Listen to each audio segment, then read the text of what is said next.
All right, so we should be live right now. Let me get your icon right there. So Brandon, I don't know if you know how I normally do stuff, but typically what I do is that shit, man, I can't move your fucking image. I'm sorry, Brandon. Anyways, how I typically do stuff is that like I typically let someone else be the quote unquote pause guy, and basically I just let them control the fucking shit, right? Are you okay with being the pause guy? What does that what does that mean? Like Basically, pausing the video? yeah, like you're Or the guy. Yeah, you're the guy who pauses the video. okay, yeah, I can do that. All right. Let me just get you the vid. Let me just find the fucking video I wanted us to look at. Uh, at the very least, I wanted us to look at two videos. We might get to both. We might have some time left over for one more. Who Yeah, knows? aren't we covering nerd cookies and Darth Momo? Yeah, yeah. All right. Okay. So there it is. Where just I DM'd it to you. uh, oh, on X. Okay. Yeah. I got to No, go no, I over DM'd there. it to you on Discord. Oh, okay. Right, I see it now. Yeah, nerd cookies. All right. Um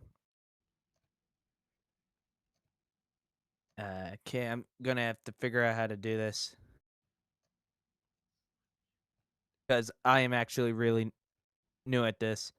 So what? All right. So do you have it like open in your browser yet? Oh, not yet. Okay, so just open it up in your browser, and then what you want to do is that you want to go to like the VC room we're at, right?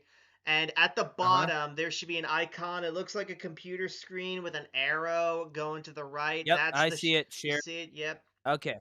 All right. Okay. I got it. Got it. All right. Bingo. Oh, Okay. Is that working? fucking hell. Okay. All right, you're not roboting anymore, so yeah, Brandon, just keep it paused right there for a minute. I'm still trying to set shit up. No problem. Da-da-da. Absolutely no problem. Mm-hmm. In the meantime, I can probably take care of something real quick. All right, do that real quick.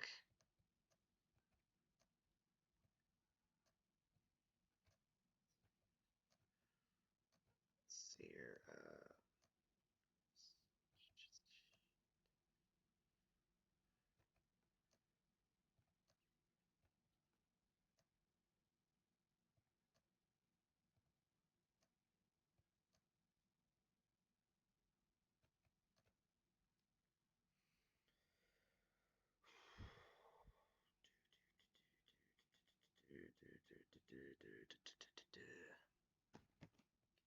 Set up.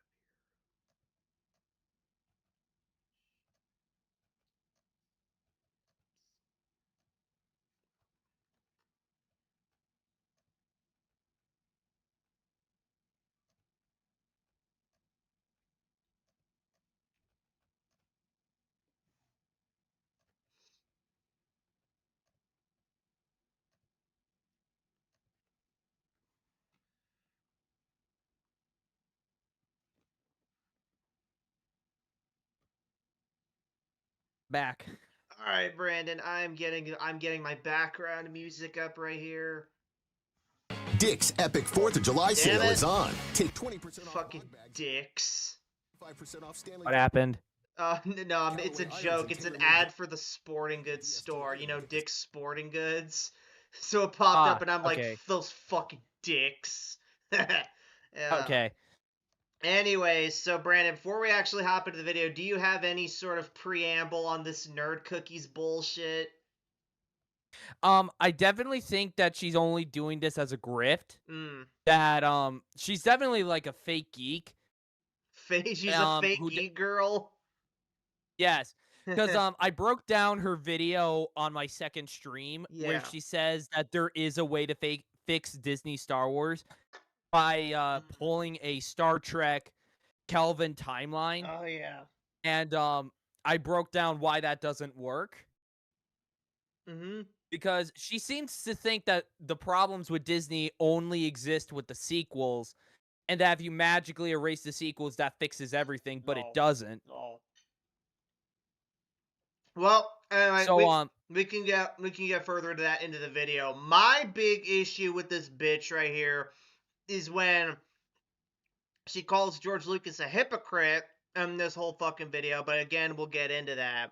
So, without further ado, let's just jump right into this, shall we?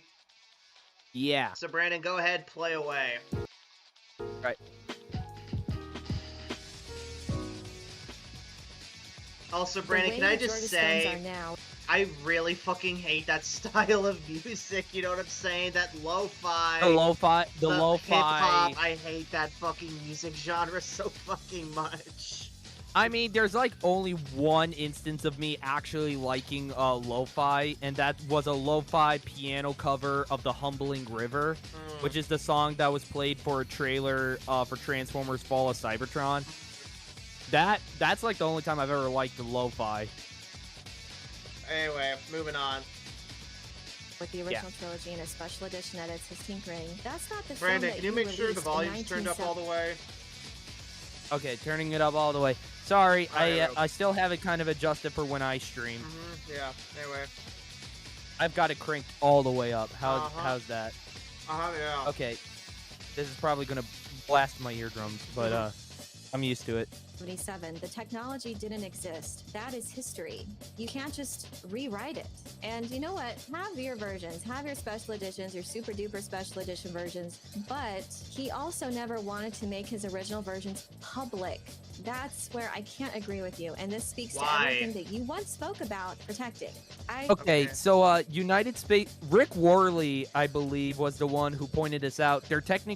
Somebody pointed it out that there technically doesn't exist a true official original version of A New Hope. There's been slight differences across the various copies. You know, VHS tapes, film reels. There's technically no actual original version. Right. So basically, these people who have been crying over, release the original versions have been crying over something that technically doesn't even exist. Or even exist anymore, really. Like, Well, there's yeah, a good and chance the original cut is fucking gone. So, at that point, you're basically just crying over spilt milk. Yeah, I think OG Star Wars brought it up on Twitter X that the original negatives for the films are practically unusable at this point. So it's like there's nothing you can do about it. You're just crying over something that you're never going to get back. That, frankly, I don't think was even worth getting back at all. Yeah. I mean, it's called a rough cut for a reason. It was rough. So exactly. Even if we were to like salvage it for preservation purposes, it's not worth watching. Exactly. And technically, you do have a version of the original films that came out in 2006 with the DVD set. I should know. My dad owns it. Anyway, moving on. George Lucas. Sorry. Have continuously throughout Disney Lucasfilm's treatment of his mythology and his IP. Rarely have I been able to say good things that have come out, but this was always a point of contention with me when it came to George Lucas, because this was just all about himself in this regard.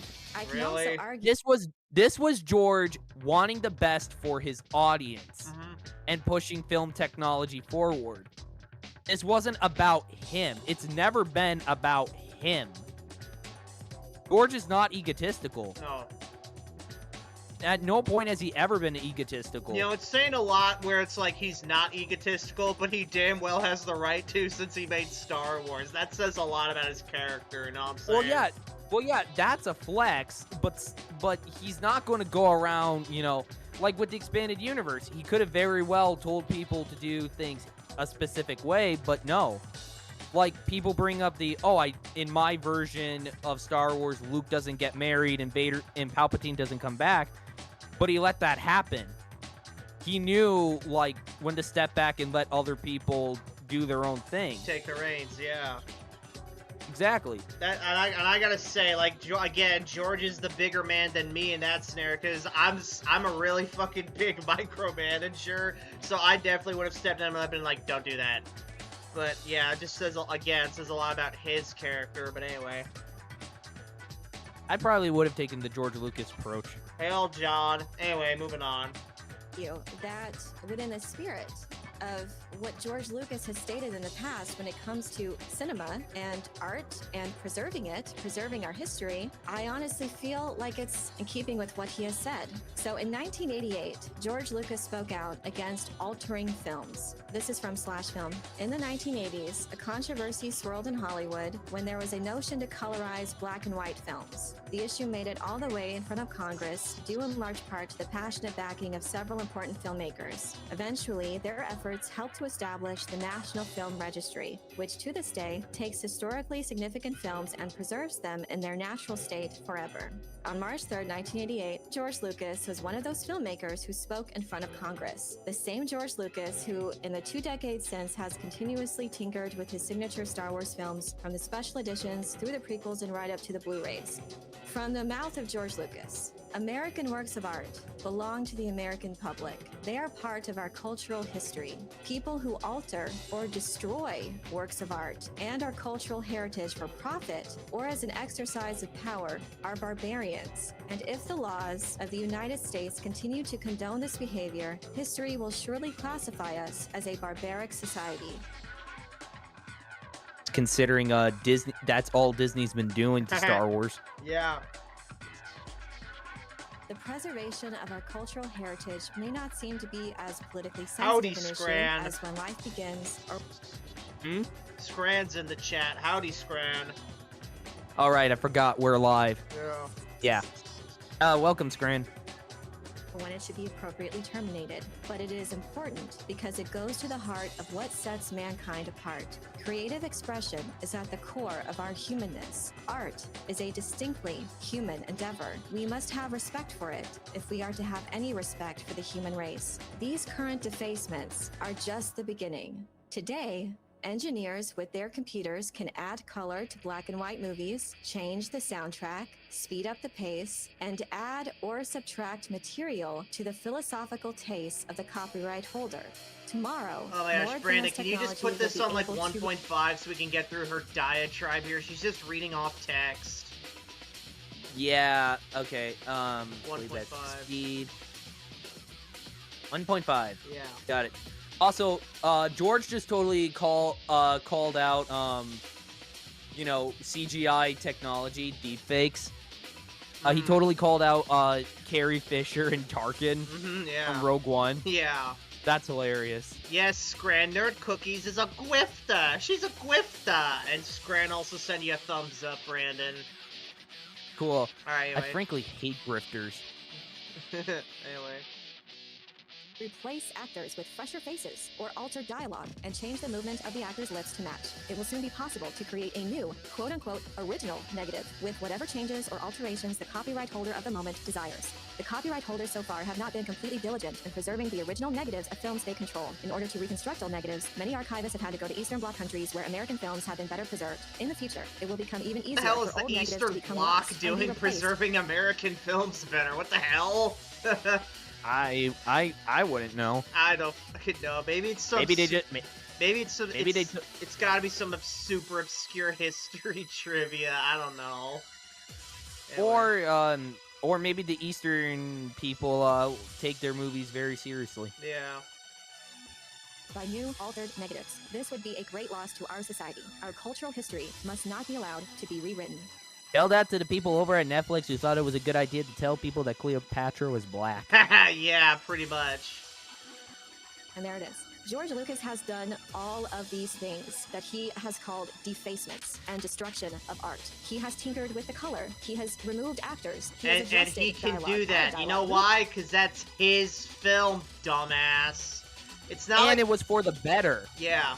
Yeah, but It was for the better. Yeah, but Brandon, even if George's changes were worse or made the film worse, they didn't. But if they did, it's like he can still do that because this is his film. His whole diatribe right there is about assholes coming in and altering other people's films.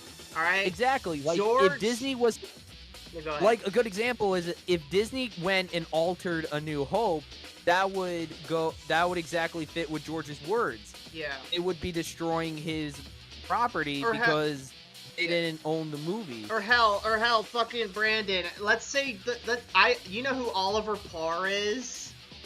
No, I do not. Oh my god, he is such a big time Disney shill. No joke. Like he literally just consumes everything. I literally asked fucking Oliver if Disney were to ever go back and retcon and say like, oh, Lando was white all along.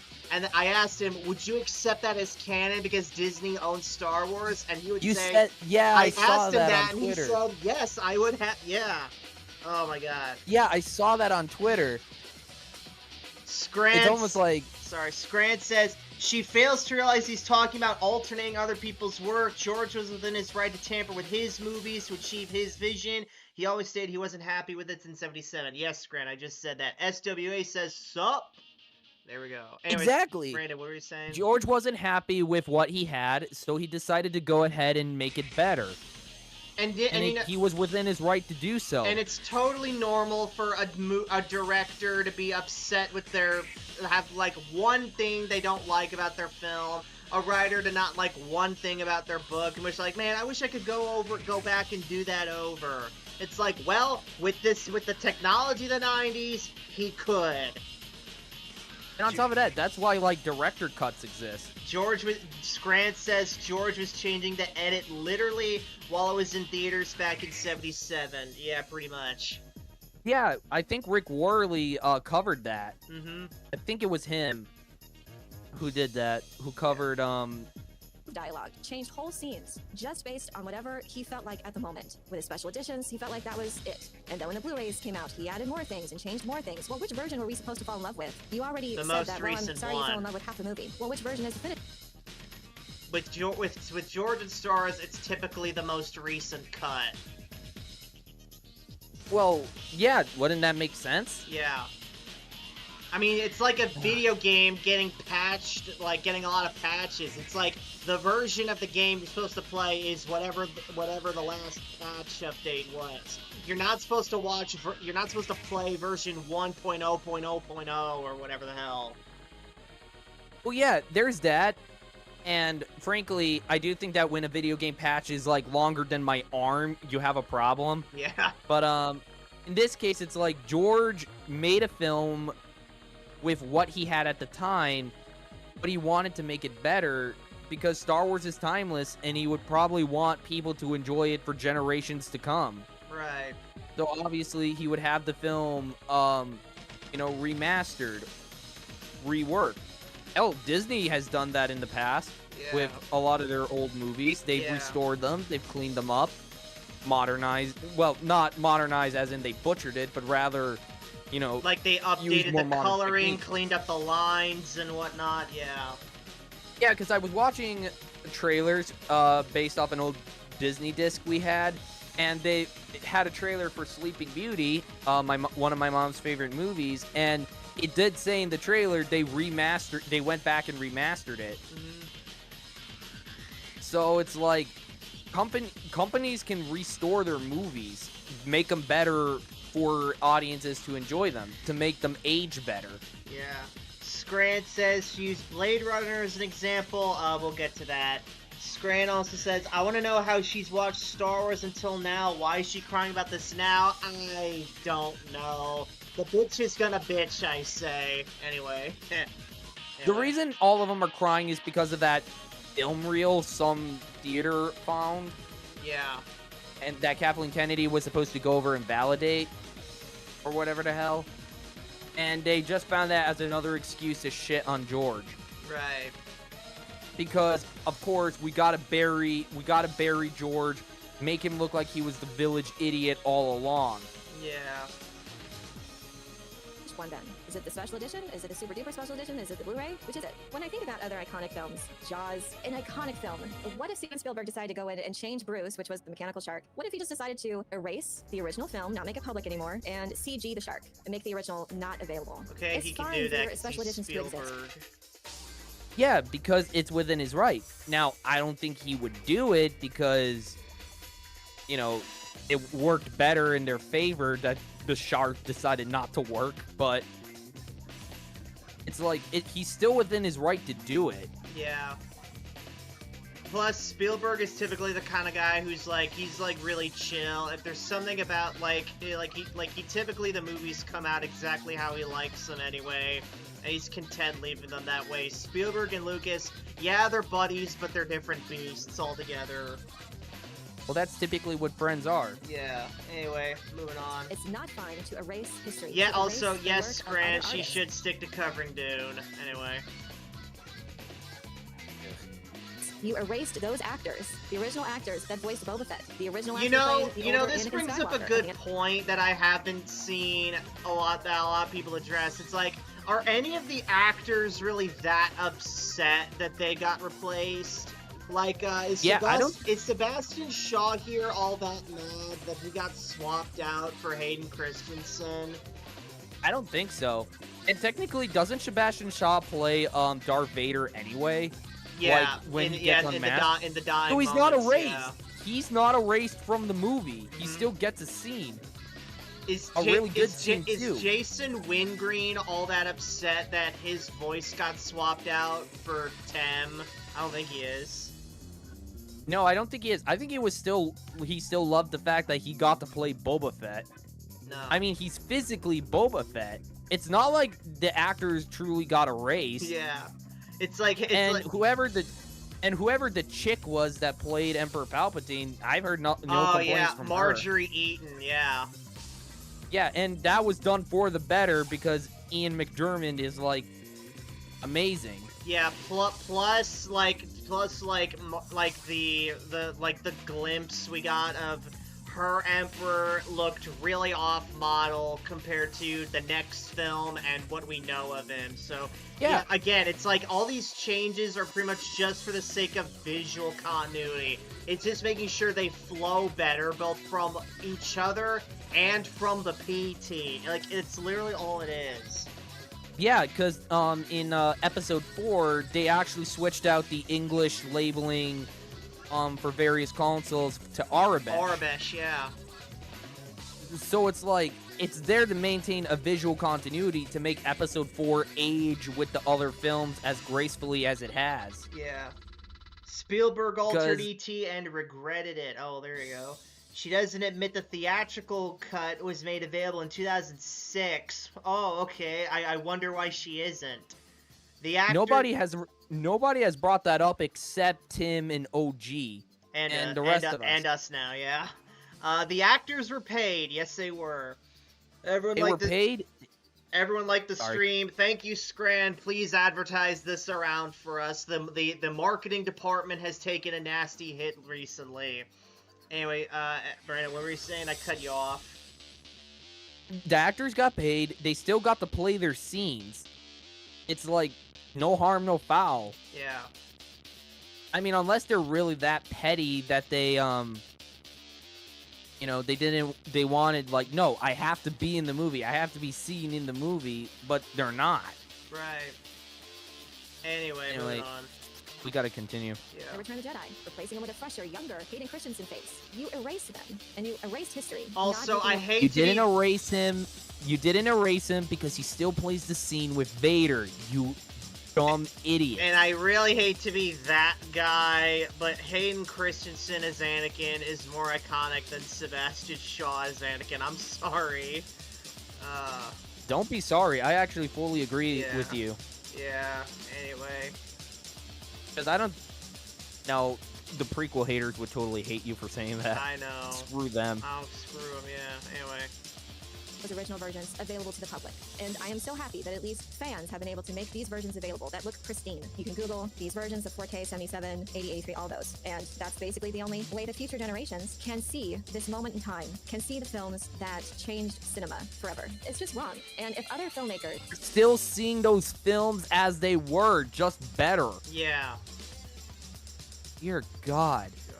Also, didn't they, like, touch up the lightsabers? Yeah. Because Luke's was, like, whitish green in the original, and then they had to fix it to be white. blue. It was really white, bro, yeah. Anyway. Does that mean Dave Filoni ripped off the original version of A New Hope when he gave Ahsoka white lightsabers? Oh my God, Scran, fuck Scran. Oh my God, Brandon, you figured it out. Anyway. Yeah, I'm starting to, because I saw somebody else. It was Star Wars Marvel purist who said that that Filoni ripped off space whales from Star Trek. No, from the X-Men comics. Oh, it was the X-Men comics. My bad. Whatever. Okay, I misremembered that slightly. Anyway. Because I remember he said that. Filoni doesn't have a single original thing in his body. Like he doesn't have a single creative bone in his body. It is laughably bad. Brandon, don't you know that imitation is the highest form of flattery? Except when it's destroying the very thing you claim to be flattering. Yeah, anyway, yeah, moving on. Like Miles Morales copying everything about Spider-Man, but just doing it worse. Yeah, moving on. Use George Lucas's logic, because in his mind, those films are solely his. They are no longer works that belong to the public. You are the last person to be talking about logic, NerdCookies. Shockwave from Transformers would be ashamed of you and would put you out of your misery. Yeah. They're just his to do with as he will. Well, what if other filmmakers had the same inclination? Another iconic film, Blade Runner, equally genre-defining. The ending of that film has one of the greatest monologues. The Tears and Rain speech is one of the greatest endings in film history, let alone in science fiction. The actor, Rutger Hauer, improvised that last line of dialogue for that scene. He cut down actually a majority of the dialogue. There was a lot of it written, and he cut down a lot of it, keeping the tone of the speech intact, because he felt it was overwritten, but he added the final line. All those moments will be lost in time, like tears and rain. Time to die. Now, what if Ridley Scott later decided he wanted to alter that scene, and he could justify it since he's the original filmmaker, and that was his creation, and the last line wasn't in the original screenplay? So it's within his right to do so. Okay, also this bullshit about, like, she brought it up earlier, but it's like, oh, the film is now property of the public. It's like, bitch, it's not property of the public until it enters the public domain, dumbass. Oh which would last 50 or so years because Disney screwed up the process. Yeah. Because I saw someone do a video talking about that. It was hilarious. Yeah. Also, NerdCookies is boring as hell. Yeah, that's why I put on background music. I need something else to stimulate me while I'm watching this. Well, I'm not hearing any background music. I'm listening to this in full. I'm sorry, Brandon. I'm sorry. Anyway. I'll probably pump rock and roll tunes later to purge this from my mind. But anyway, it's like it's within the rights of the creators to alter their works if it's for the case of making the film better. Yeah. What if he had altered that film and refused to let the original cut be released to the public and not be shown anymore? And they could cite George Lucas for their reason. Well, it's my creation and it's my work of art. I'm sorry you fell in love with that ending, but I want to change it. It's mine to change. That is what's happened. Star Wars... Bro, emotional attachment is not a good fucking counter argument to something. I'm sorry. It really, really isn't. It's like... You must let go of your attachments and follow the way of the Jedi. Reels before feels, lady. Yeah. Hashtag reels before feels. Yes. We gotta make that a thing. Yes. Like, I swear, I don't get what is it with people wanting shittier versions of the OT. It's because the way I see it, they're just that nostalgia blind, they can't accept anything different. Which, ironically, they tried to say about us. Yes. Because I was arguing with another guy, especially earlier today, and he claims that all of us on the Gatekeepers Alliance, we're all people who refuse to grow up. and just to let people like what they like. It's like, well, why Ridiculous. can't you let us dislike when we dislike them? Anyway, Because they get triggered. they get twiggered, yeah. They don't like being in the minority. Yeah. Anyway. Because as Cosmonaut Variety Hour said in his Why the Prequels Are Bad video, Oh, that dude's an idiot. and when people disagree with me, I get uncomfortable. Brandon, if we have time left over, I got a really good Cosmo video for you. Oh God. Anyway. I haven't watched him in a while ever since, because I used to be subbed to him because I thought he was funny, but then he made a video defending She-Hulk and I dropped him like a hot topic. Oh, it's not Cosmo, it's Schaffrillas, but anyway, yeah. Oh God, Pop culture history. not him. Yes. Not just film history, cultural history. Look, have your changes because there's director's cuts. There's other cuts of these films too. The other directors have done, but they don't erase those originals, those original theatrical versions. Also, Harrison Ford improvised that famous line, "I know," in response to Leia's declaration of love. Well, what if George Lucas decided to take that out? It's hard for the Too course. bad, so sad. Could for have, you. but he didn't. He could have, but he didn't. Yeah. I read this recently. I don't know who said it on. I think it was X. That there were two. No. I think OG Star Wars shared it. It was a Lucas fact that they shot that scene with both versions of the line: the improvised "I know" and the "I love you too." And they sent it to test audiences to see, which one would we use. And they loved the "I know" line so much that Lucas decided to keep it in. That was his choice to make. We got Andre Hernandez showing up. Are we talking about the maker himself? Yes, indeed. Scran, Blade Runner director's cut is the best version of the movie, not the theatrical cut, or so I've heard. Andre says, oh boy, we talking about the special editions? Am I a villain for liking them? No, Andre, you are not. We prefer the special editions over here in the back seat. Scran, they are Exactly. purists who only like A New Hope and Empire. Yeah, way to throw Return under the bus. Andre is And, the... Go on. Alright. No, you go first. Andre is the #1 crown good. I'm afraid I don't know what that means. Andre says, I think Cosmonaut hates the prequels. That is fact, he does. Yes, he does. Anyway. He also thinks Star Wars should be simple. Anyway. Because I watched Anomaly Inc. Rip that apart. Yeah, thank God. Anyway, Yeah. He's at but the thing about NerdCookies is she doesn't really do any actual research. She does like the bare minimum before making videos like this. No. If you truly cared, you actually would dive deep. And you would actually like put some more thought into it than just doing this morally grandstanding garbage that you're doing now. the dialogue where it wasn't. He's changed whole scenes that changed the. Oh, intent this to did change not character. change This the isn't- whole scene. Get out of here. It's like, They just changed True Shot first. yeah. It's like, and so what? Greedo still dies. Han still dodges. So fucking what?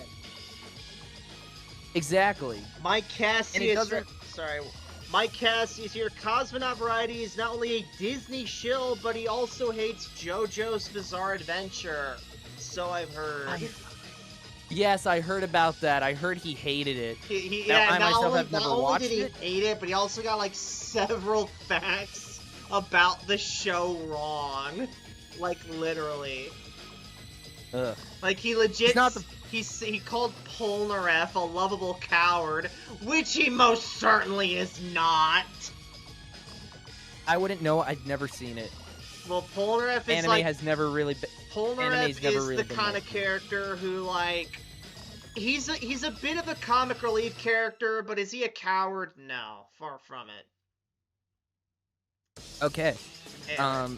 Now, the technology that you were limited to at the time, changing Han to having Greedo shoot first, that's not a technology issue. You actually made the film look worse by changing it that way. It looks janky. Really? It's just How one- does it look worse? It's Point out it's how it wo- It's one fucking laser bolt, you dumb bitch.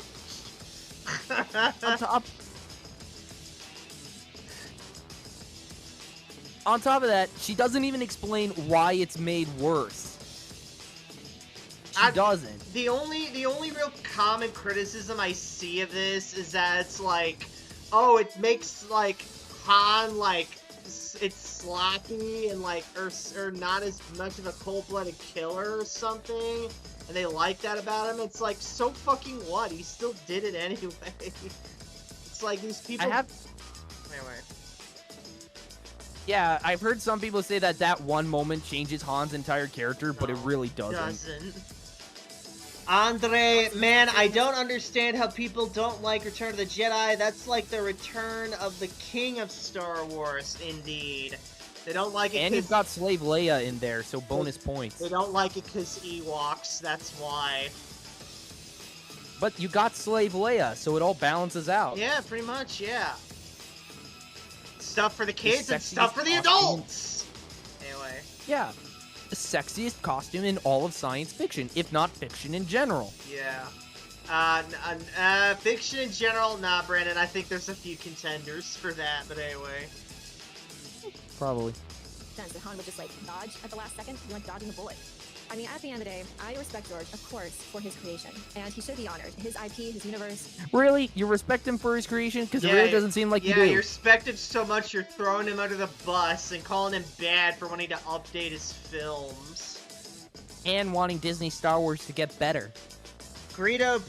Mike Cassius, Greedo pointed a blaster on Han first, so no matter who shot first, Han was just defending himself, indeed. Bingo. Yeah. Mythology, I speak about this all the time, how it should be honored. But this is where I draw the line. It has always been a sore spot for me, because I wasn't born at this time when those films were released. Can you imagine if Disney Lucasfilm decided to release those original theatrical versions to the public, screen them in theaters, have this huge event? I would live in the theater until the end of its run. And look how good Revenge of the Sith did in its re-release. And it broke records. Yes, one of our biggest L's. When everyone to go rewatch Revenge of the Sith We knew in theaters. exactly who they were. We let them off the hook, pretty much. Exactly. But it's like, I wasn't born back in 1977, and I got to see A New Hope via the collection my dad bought, and I am happy for it. I didn't need to go see it in 1977. Ooh, I love the film as it is now. Ooh, yeah, Andre. I don't know, Brandon. Padme's fireplace outfit is a strong competitor. Oh, right. Yeah. And I still prefer Slave Leia. I'm sorry, Andre, but just Slave Leia is just more iconic. I'm sorry. Sorry, and sexier, Andre. if you ask me. Anyway, moving on. 50th anniversary is coming up. That would be an amazing thing to do. And I'm sorry, George, this is just the one thing I can't be on board with. You've gone down a path I can't follow when it comes to this. Both can exist. Your versions and the originals can exist. That's all I'm saying. Alright. Piss off. Piss off! Yeah. And look at all of these simps. Yeah. Alright, want me to stop sharing? No, Brandon, because now I got the whole new fucking video for you. Now, Brandon, I originally I said, oh yeah, Darth Momo is gonna be next, but since, let me see, I gotta find the video here real quick, but since we're covering, like, that video is all about the clones and the inhibitor chip, this is basically Schaffrillas' take on the topic. Oh my god. I've got the Star Wars Ultimate Visual Guide right next to me, just in case. Good. So there you go, Brandon. That's it right there. Okay, I am going to pull it up.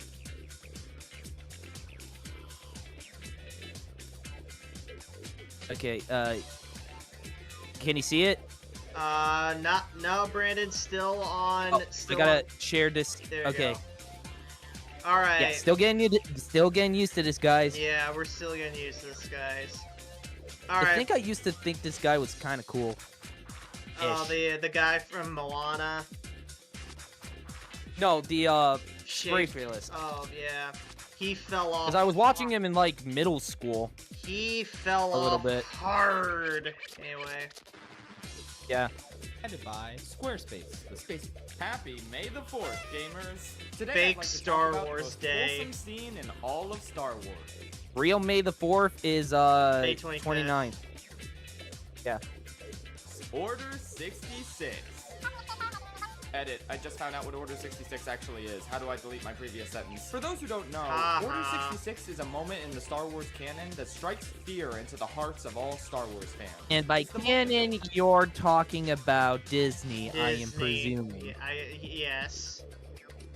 Palpatine, right after luring Anakin to the dark side and getting his face all puffy via Force lightning, contacts all the clone troopers across the it got all galaxy and initiates shrivelly. a top secret. Shrivelly, wrinkled, damaged by the dark side. Hey man, nitpicks. Let's keep him going. Yeah. Order that forces them all to kill the Jedi. Within moments, the vast majority of the Jedi Order is wiped out in one fell swoop. All thanks. Actually, real quick, fun thing I noticed is I read Shadows of the Empire, and they actually do describe Palpatine's face as being destroyed by the dark side. So, in a way, Lucas once again referenced... Yeah, Lucas referenced Shadows of the Empire again by having Palpatine's face basically be damaged by it. Oh, but he didn't care about that shit. Yeah. Anyway. I can't wait to see Darth Momo get what's coming to him. Good. To the Sinister Senate. It's one of the most important moments in the entire Star Wars canon. But I have to say, as someone who's been a Star Wars fan my entire life, it didn't really feel all that impactful when it was first shown in Revenge of the Sith. Really? Are you kidding? I still get tears when I see that scene. Oh, hey, Jeremy. Hey, Backseater and Brandon. Can't stay super long because I have work to do, but I thought I'd stop by. Well, thanks for doing that, Jeremy.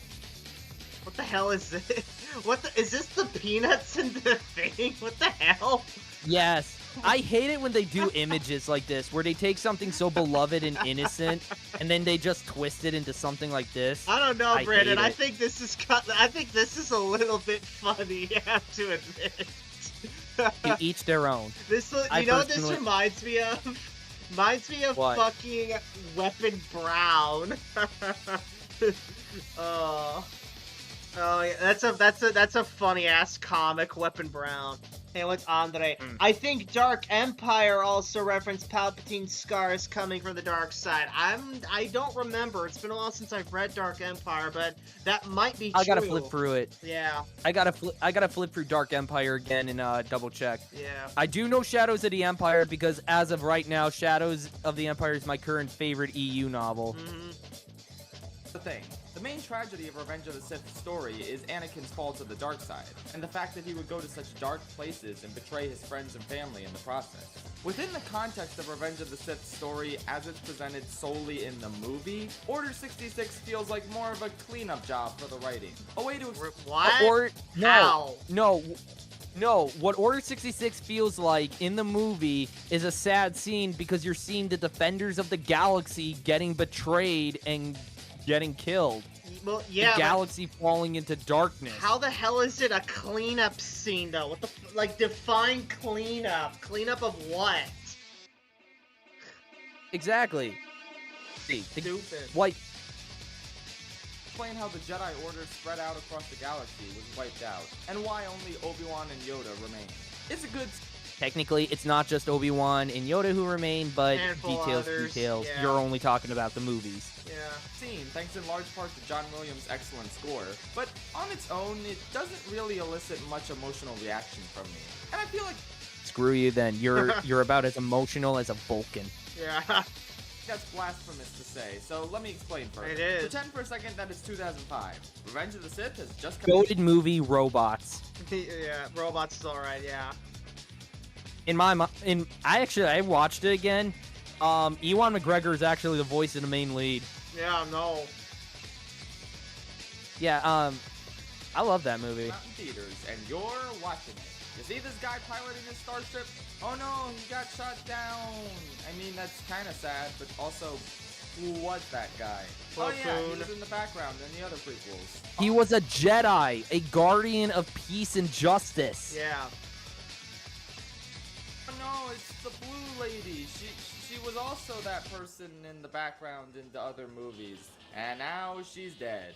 Oh man, that's rough, buddy. Now the guy with the pointy head is dead, man. Oh well, I guess. I don't really know these people. It's 2005. Okay. There's no long-ass show dedicated to fleshing out the Oh my god, hang on. This show is great, but it's very short and doesn't really add much more characterization to the background Jedi outside of giving them die. Oh, What do you mean? I know They gave Kit Fisto a badass scene. I know exactly what train of thought he's going down now. He's basically gonna, because I know for fact Schaffrillas is a big TCW fan, right?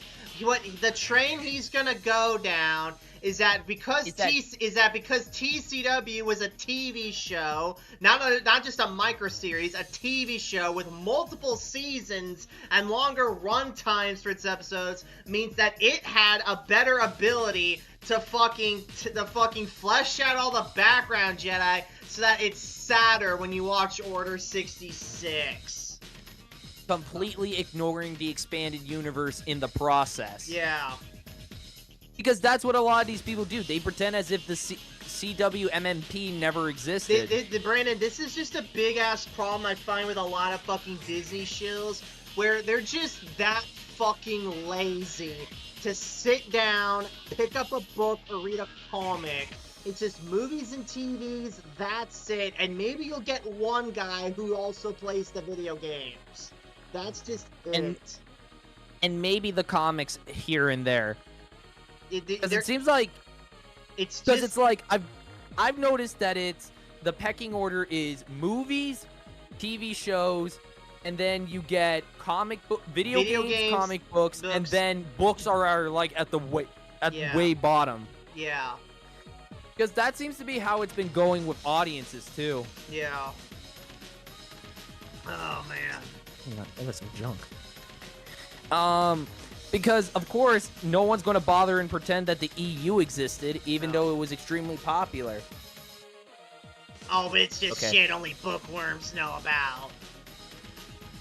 Exactly. Anyway. And these people have the audacity to call themselves nerds or geeks or pretend like they're major fans like you and I.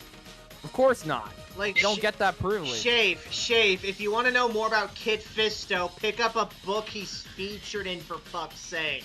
It's like the films... You're made out with Ayla Secura. Yeah.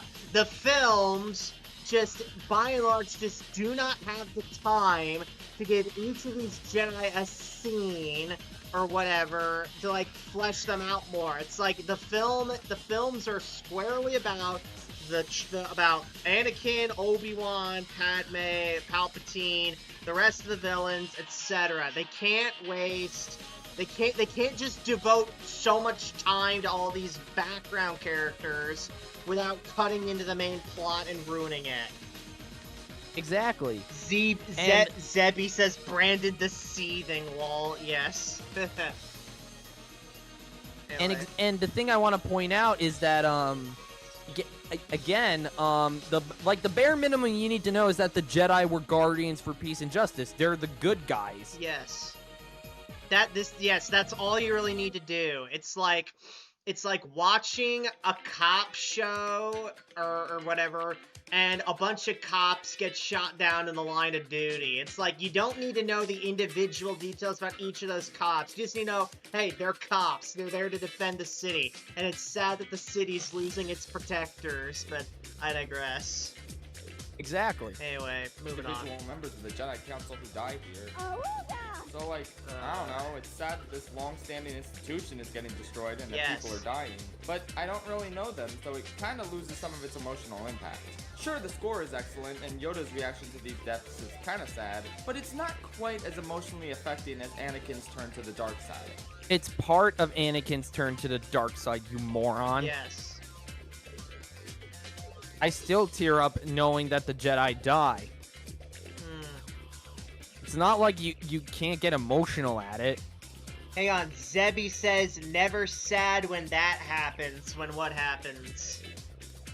I don't know. It's Zebby? Yes. Yeah, kind of ignore him. He's been triggered by me in the past. Oh, I see, okay. He tried clowning me on one of my streams a couple weeks ago.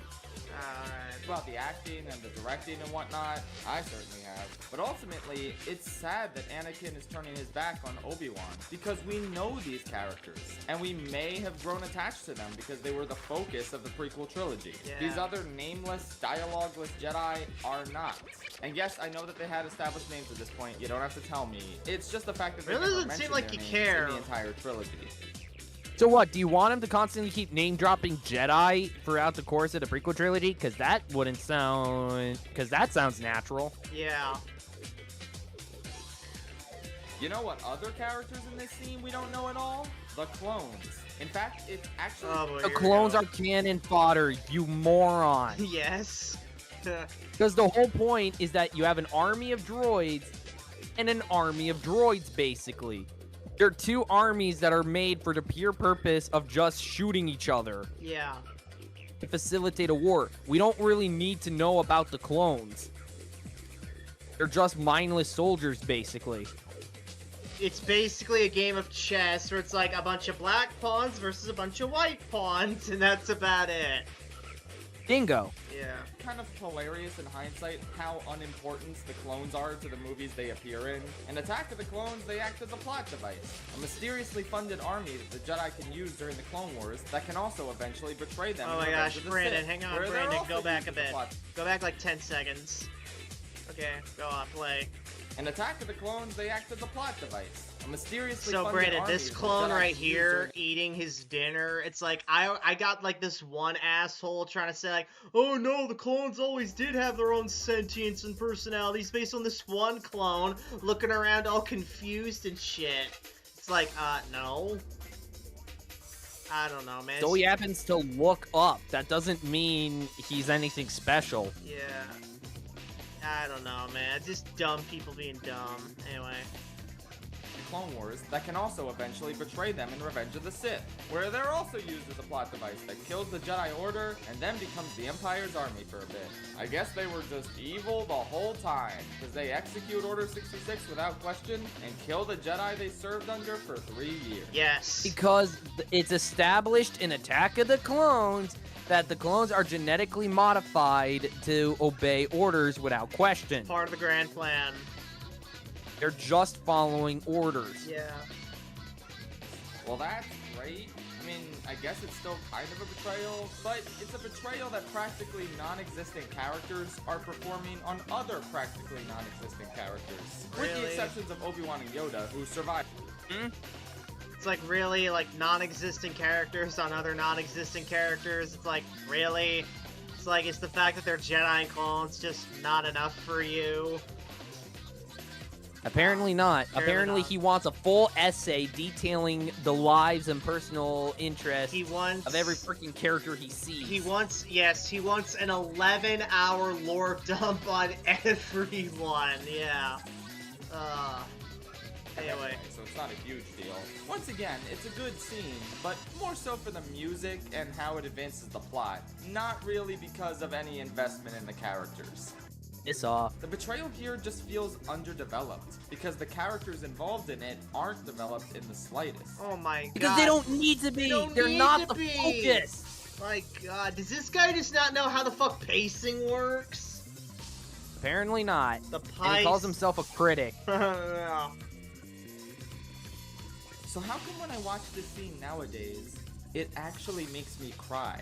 But you're a Because pussy. you're a filthy Disney shill who kisses the feet of Dave Filoni. Which makes me want to take that shell of yours and shove it up your Your ass. ass! Yeah. In recent years, Order 66 has had somewhat of a renaissance in Star Wars media. Oh, No, it hasn't. If by renaissance you mean made the scene actively worse and stupid, Yeah. then sure. no. Also, of course you're playing clips from the Sad Sacks. Not only has the original scene in Revenge of the Sith been enhanced with new context and information, courtesy of the Clone Wars, but we've also gotten to see Order 66 from way more perspectives than we've ever had before. The expanded universe exists, asshole. Yeah. Because you see it from multiple perspectives, Jedi getting hunted down and killed.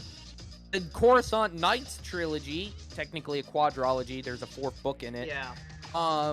begins with a Jedi getting killed. And it's written from his perspective of getting hunted down. Right. And it's happened to a lot more characters we've grown emotionally attached to over the years. And it's been presented using much more compelling storytelling and directing techniques. It's gone from a mildly sad thing that just kind of happened as a backdrop to Anakin's fall to the dark side and Palpatine's rise to power, to the single most heartbreaking event in the entire Star Wars canon. He says the entire Star Wars canon as if there weren't multiple tragic events that happened afterward, like the death of Anakin Solo or Mara Jade. Chewbacca's death. Or the death of Chewbacca. Yeah. It's like, nope, Order 66, this is the ultimate tearjerker of tearjerkers. But Order 66 went from being being a very tragic event, watching the Jedi die and the galaxy slipping into darkness as everyone applauds, to a dumb scene where clones are shown to be incredibly incompetent because now you have 100 different Jedi running around. Yeah. Some even openly. Yeah. But how did we get here? How did this small 4-minute scene in Revenge of the Sith become the basis for some of the best Star Wars stories out there? Well, before we can talk about the new iterations of Order 66, we have to talk about the show that laid the groundwork for the power of this moment. Star the Clone Wars. Yeah, Patrick and I are doing a retrospective on the entire series. He's not the only one who's done, like, supposed retrospectives of TCW. Nostalgia Critic did it, too. Yeah. And he, I think, loved it. Oh my god.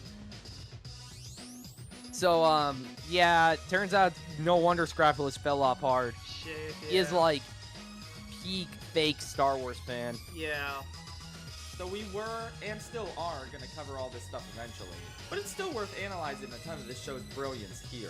One of the best aspects of Clone Wars... There's brilliance in this show? I had no idea. Brilliance. I was too busy reading actual brilliance. I didn't find any in this shit. What are you talking about, Shave? Tell me, where's the brilliance, Shafe? Where's the brilliance, Mason? This is how it fleshes out the key players of the Order 66 scene and turns them into actual characters. See, I told you. You were right. This guy didn't. I guarantee you, he doesn't read the expanded universe. No. I'm willing to bet you if we ask this guy, it's like, hey, Shape, you know who Ulick Keldroma is? He'd be like, I don't fucking know, man. I don't know. Actually, an even better way to trip him up is, do you know who Grand Admiral Thrawn is? And if he says, oh, he's that guy from Rebels, you automatically know what kind of Star Wars fan he is. Yeah. Because if they don't answer the Thrawn trilogy, you have a problem. Yeah. And yes, I know her name is Stas Ali. You don't have to tell me. But the other really? Because it seems like you had to Google that first. You had to go to Wikipedia. You had to go to Wikipedia. Again, he's very much a fake Star Wars fan because he's never read the EU, he's never read the comics or played the video games. He's definitely a filthy casual, yeah. Like, you have to be living under a rock to not know that the expanded universe existed. Yeah. Characters. Ki-Adi-Mundi and Ayla Secura both get arcs in this show where we get to see what their personalities are like and get a little attached to them. And yeah, I don't think they actually had arcs. No, not real. Well, I think when he says arcs, he means like a series of episodes focusing on them. And did they even have Did they even have like mini arcs? I think because I don't think they did. I think Ayla got one. I think Ki-Adi-Mundi got one with Anakin and Obi-Wan, but it was like really early on in the show. I don't know. So when the show was granted, the show is never like bearable, but before the show shat the bed in completely, yeah. Yeah, because you had so much. Honestly, like, TCW ends up not even being about the Clone Wars at one point. Yeah. Yeah, we knew Ki-Adi-Mundi was very adamant about stopping the droid attack on the Wookiees, but we never really knew much of this guy's actual personality. Because we didn't need to, you moron. Yeah. Getting to actually see him playfully join Anakin and Ahsoka's game over who killed the most droids is a cute Yeah, detail that's what that I was adds to talking his about. character and makes his death. Oh, great. Anakin and Ahsoka treat war like a game. Yay. Shut up. Also, Kiadi-Mundi really didn't get much character expansion in this shit. It's like all he really, it's like again, it's like he just showed up, played some fucking war games with Anakin and Ahsoka, and then he peaced out. He really didn't get, like, you think he would get a bit more focus, considering like he's like considering, you know, he's like he's got like a few speaking lines in the PT. But no, he kind of just got like thrown to the wayside in that regard. But Backseater, you don't understand. We have to make room for the more important characters like Ahsoka. Yay. And her completely non-existent character arc. Yay. That's a little sadder. Meanwhile, Plo Koon hits way different. This guy is super fleshed out in Clone Wars. This guy was absolutely butchered in Clone Wars and is now tied to Ahsoka even existing. Wait, Plo Koon was ruined? How? Like, beyond being connected to Ahsoka, like, how is he ruined? I thought Plo Koon was pretty accurate. Okay, that's pretty much how I say he is ruined. He introduced the galaxy to Ahsoka. Okay, yeah. Well, in that case, yeah. Probably because he's Dave Filoni's favorite. He has And it of showed. course he is. Of course he's Ahsoka. Of course he's Dave Filoni's favorite. No wonder. And it. Why am I not surprised? Anyway. a special connection with Ahsoka as the one who found her and brought her to the temple, and he appears in a ton of episodes. It's actually really sad to see him die now, especially since he's the one who said that famous line about how clones aren't expendable to him. Speaking of which, the other key players in this scene are the clones. And I think maybe like the first episode, Jedi Ambush, is like the only decent episode of TCW. Because it doesn't have Anakin, it doesn't have Anakin, it doesn't have Obi-Wan, it doesn't have any characters that absolutely get butchered. It's just Yoda, a small squad of clones, and Asajj Ventress. That's really it. Yeah. I think it's the only decent episode of the show. I think they got a little bit about the Toydarians wrong, but I don't know that for fact. I would have to check. I have to check. Because you might be right. I have to check too. And at this point, I don't need to tell you that the clones are infinitely better fleshed out in Clone Wars than they are in the prequels. Here it fucking goes. They're infinitely worse. They're infinitely worse, and they now break G canon. Yes. Which is why TCW can never be considered canon in any way, shape, or form outside of S canon, because you have the Mortis arc for Legacy of the Force. Personally, well, Fate of the Jedi, Brandon, but personally, I kind of get mixed up. I know New Jedi Order for the Vong, but the other two, I'm sort of in the dark. Personally, what I would do with that is that I'd make TCW completely non-canon, and I would just write up a whole new backstory for the Mortis shit that doesn't contradict Fate of the Jedi. That's just what I personally would do. But, I think they were going to go that route, because I think Alora once told me that when I asked that they were planning on rewriting the Mortis arc. Because the way they did it was they left it completely vague as to the events of Mortis. So there's like no indication that Ahsoka ever existed or was ever there or anything like that. I think really it may have been that Anakin was there, but it's never indicated what he did there, what happened. Like, it's kind of completely up to interpretation. Yeah, anyway. They all have individual personalities and aspirations, and they feel like actual characters rather than plot devices. You know what could have worked better? If you had freaking arcs and commandos as written. Yeah, there was nothing stopping Filoni or any of the other writers on the show from just making Rex an arc. Or fucking Fives an arc. You could have had all this be much easier if they just made like all the major clone characters arcs, just plain and simple. And I told Oliver Parr this, and he was all like, I forgot what he said, but he was basically all like, nah, it wouldn't hit the same or some bullshit like that. Also, hail Justin Aravello. Hang on, Justin, can you? What are you sorry to Brandon about? Brandon, did Justin do something to you? Oh, he constantly kept bugging me months ago about when I was going to finally start getting around to putting stuff on my channel, even though I would tell him to knock it off. Alright, well, he just said he's sorry now, so make of that what you will. Alright, apology accepted. I'll probably get around to putting you, unblocking you on my channel. Alright, moving on. Also, real quick, I absolutely freaking hate the orange Ahsoka-like helmet. It's really ugly, yeah. It's such a bad design. And it clashes with the blue stripes on the 501st armor. It really does. I know orange and blue are supposed to be complementary colors and all, but this is a really ugly design. Yeah. On top of that, Ahsoka being in Season 7 makes no sense. No. Why would you send a civilian, even if they were, like, a Jedi in the past, to lead clones? She's still a civilian. She doesn't come back to the Order to do it. Because it's beyond stupid. She's Ahsoka, that's why. Most importantly, they form bonds with their Jedi generals, which makes it all the more heartbreaking when they break those bonds and shoot the Jedi down. You know what's even more heartbreaking? The Jedi. You know what's even more heartbreaking, Shafe? When canon gets broken. There you go.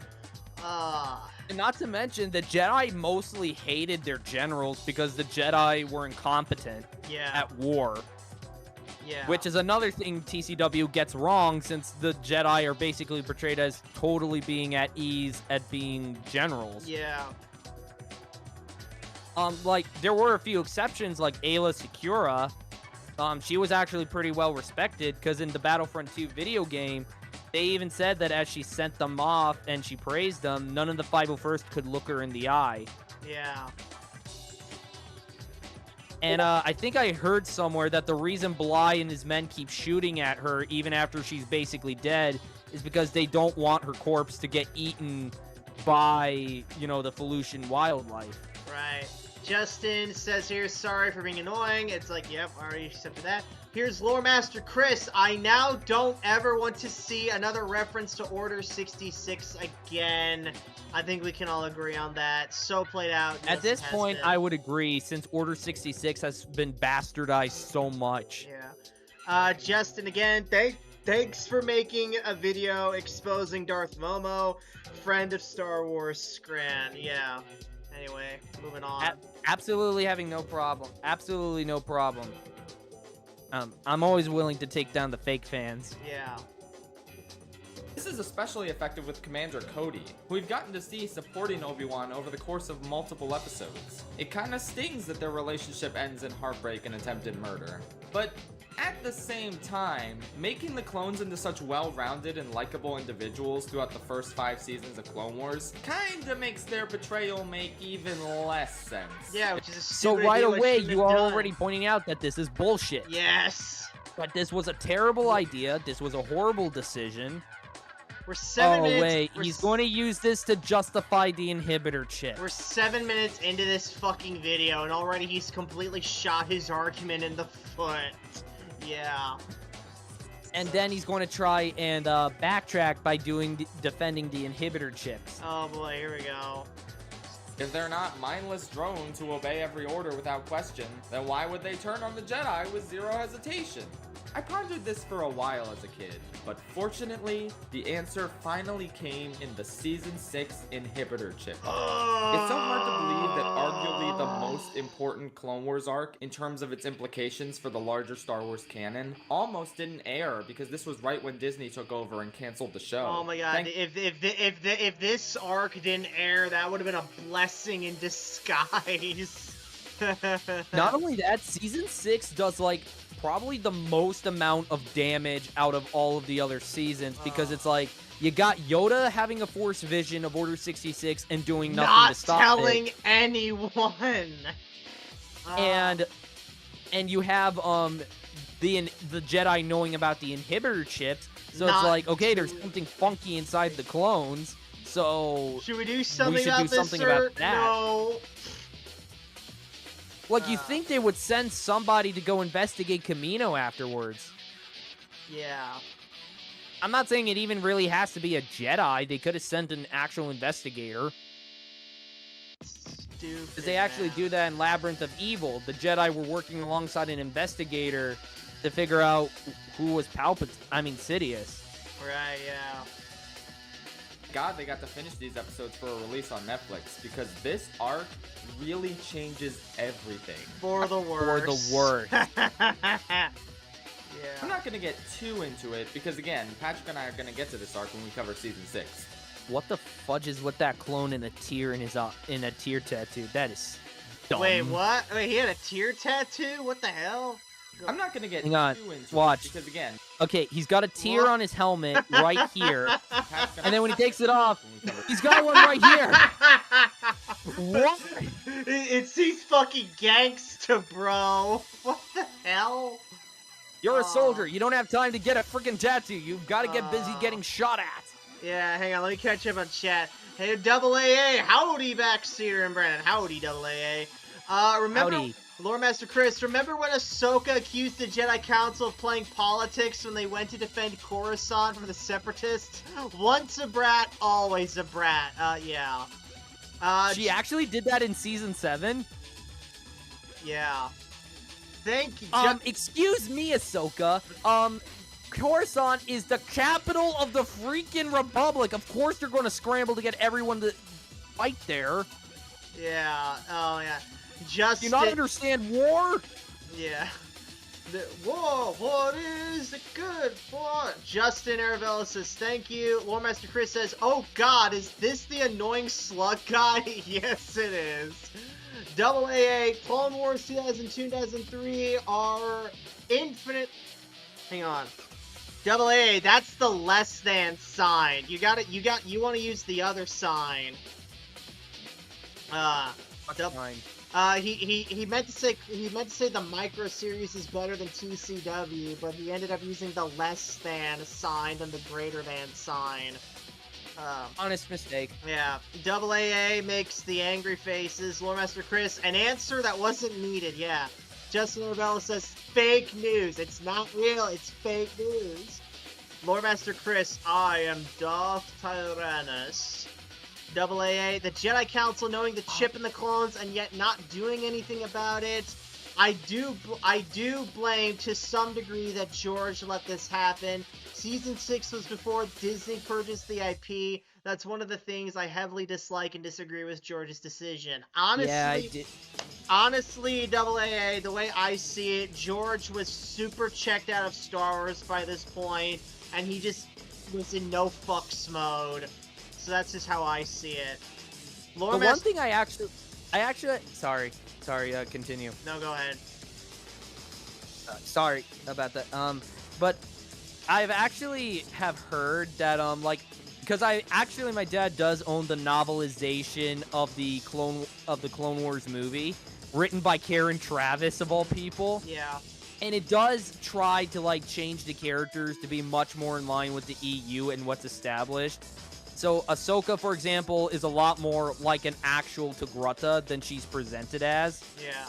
And stuff like that. And it's kind of made me want to go back and actually look at the TCW novels and comics released under Lucasfilm and to see if they're, slightly better. Yeah, because like Clone if we Wars put... Siege, Clone Wars Gambit, yeah. Yeah, because my thinking is you could take Ahsoka, and yeah, obviously she can't be Anakin's Padawan, but you can make her somebody else's Padawan and work with what you have. Dude, I have make her argued, an actual likable character. I have argued time and time again with people that Ahsoka would have worked so much better if she was Anakin's friend and she was Plo Koon's Padawan. I have argued that so fucking much. Yeah, because actually something that I don't think TCW even touches on is Ahsoka being Anakin's Padawan. She takes it upon herself making a vow to protect him because she knows he's the chosen one and he's very important. Mm-hmm. And I think part of the idea was George wanted her to die because it would be seen as a tragic event. That is she would correct. sacrifice herself to save Anakin because she knows he's destined to bring balance to the Force. And the idea would be, knowing how Anakin's story plays out, she plays a small key role, and that she's ultimately right in the end. Her sacrifice isn't for nothing. it would have made her something of a decent character. But no, they didn't go that route. Right. Of course not. Because even with the problems of her being Anakin's Padawan, that could have slightly been like, eh? At least they did something good with it. But no, they didn't. Now it's just a completely stupid concept that should never have been done. Yeah. Lore Master Chris, God, I hate the TCW art style. Looks like Play-Doh. Yeah, the problem I have with TCW's art style is that it's that the characters are basically 3D versions of how they look in the micro series. But the backgrounds are all super realistic. That's my problem with the TCW art style, yeah. It just looks so contrasting and distractingly so. AAA, even though it was Dave Fraudloni's project, yeah. AAA, yeah, fixed his fuck up. Loremaster Chris, ironic Travis could ride Filoni's canon but not protect own. Her own, I presume. AAA, Dave Baloney Sandwich being hired by George in 2005 was one of his greatest mistakes ever. I said it. Yes, it was. Loremaster... Yeah, I think everyone with a brain now knows that. Yeah, hindsight is 2020. Loremaster Chris, and Ahsoka would be better if she died during Order 66 instead of being preserved herself with time travel. Yeah. Anyway. I would slightly disagree with her dying during Order 66, but okay. Yeah. Because I think she should have died before that for the sake of pushing Anakin further to the dark side. Yeah, because she can't die in Order 66 in Disney's canon, at least, because we know she lives up to Rebels. But, and probably beyond that. She's probably beyond that. Yeah, definitely. Anyway, we've dilly-dallied enough. Let's continue. Yeah. Season 6. But basically, this storyline kicks off when Clone Trooper Tup suddenly shoots one of his Jedi generals. The Jedi and other clones are stunned by this, even though we as an audience can easily surmise that this is an accidental early instance of Order 66. What doesn't that mean that by default it makes Order 66 even worse if it can accidentally go off? Yes. Oh my god. Because again, in the EU, it's an executive order that Palpatine can give in the case of the Jedi attempting treason, and now which he frames the Jedi for doing, so the clones have justification for executing Order 66. There's no room for error. And it just brings into question, like, why would Palpatine bank his fucking grand plan to wipe out all the Jedi on a chip that's so damn flimsy and could malfunction at any given moment? Like, if you bump your head hard enough. It's stupid. Like, if that's the case, I'm surprised you didn't have more instances of Jedi getting killed by clones during the war. Yeah. It just creates too many problems. Yeah. And this is later explicitly confirmed within the arc. Tup is taken back to Kamino so the Kaminoans can run tests on him and discover the cause of his sudden urge to kill the Jedi. And by discover, I mean cover up, since the Kaminoans don't want the Jedi or the clones to know that the inhibitor chips placed inside of each clone's brain are meant to take away their free will and force them to carry out Order 66 when the time comes. Tup's chip malfunctioned and caused him to execute the order too early, but the Kaminoans are trying to claim that a virus caused Tup to go haywire. However, Tup's buddy Fives conducts his own investigation and discovers that the inhibitor chips are inside of every clone.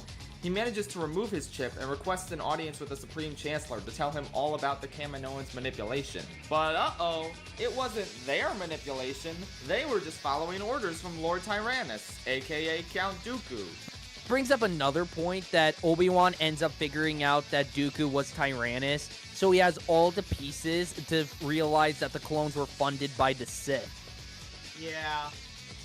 Because I don't think... Sorry, go ahead. Because I don't think anyone ever puts together that Dooku was even a Sith Lord until it was far too late. Yeah. Let's see here. What do we got here? Solar Voladin. Hello there, Solar. Ahsoka should have died long for Order 66. That is correct. AA says that's Dave Filoni's favorite female character. No, AA, that's his favorite character, period. Solar, Dave Gayloni, indeed. AA, woman empowerment and the forces female clown faces, yeah. Justin says 5s. Solar says, this just makes Revenge of the Sith worse. How anyone can even say TCW improves the prequels is beyond me. You know, Solar, it's just the fact that a lot of people are just easily swindled. That's why. AA... What? Especially helped by the fact that the prequels were dragged through the mud undeservedly for so many years. Yeah. AA, sooner or later, Dave has to let Ahsoka die before the sequels. Otherwise, it would retcon the sequels where Rey was communicating with Ahsoka and Rise of Skywalker. Yeah, but they could just, actually, you know what? I don't want to give Dave any ideas. Moving on. Who was just following orders from Lord Sidious, aka the Chancellor. Oh no! Yeah, Palpatine and the Kaminoans successfully cover 5's discovery up by drugging him, causing him to go a little crazy, and then pretending he attacked Palpatine, thus making the Jedi believe that the clones will go violent. What the hell? Why would you freeze it on that frame? For the hologram. Seriously. Yeah. We're supposed to take this seriously? Yeah. And Berserk without their inhibitor chips in. And ultimately, this arc ends in 5's tragic death, as he's gunned down by his own spaghetti. brothers. It's one of the greatest stories. Wait, wouldn't Fox technically be like the best clone since he's just following orders? Without question, like a clone should. Holy shit, you're right. So, because I remember so many people say Commander Fox is like the worst clone out there, but it's like he's just doing what clones are always supposed to do. So by that logic, he's the best and probably the most accurate clone in the entire show. Yeah. Solar says AA, Dave retcons even his own shit. That is correct. And hey, we got the scruffy looking nerf herder. You, TCW, indeed. You indeed. Anyway. And it's even funnier because Fox's armor is red and white, just like Fordo's.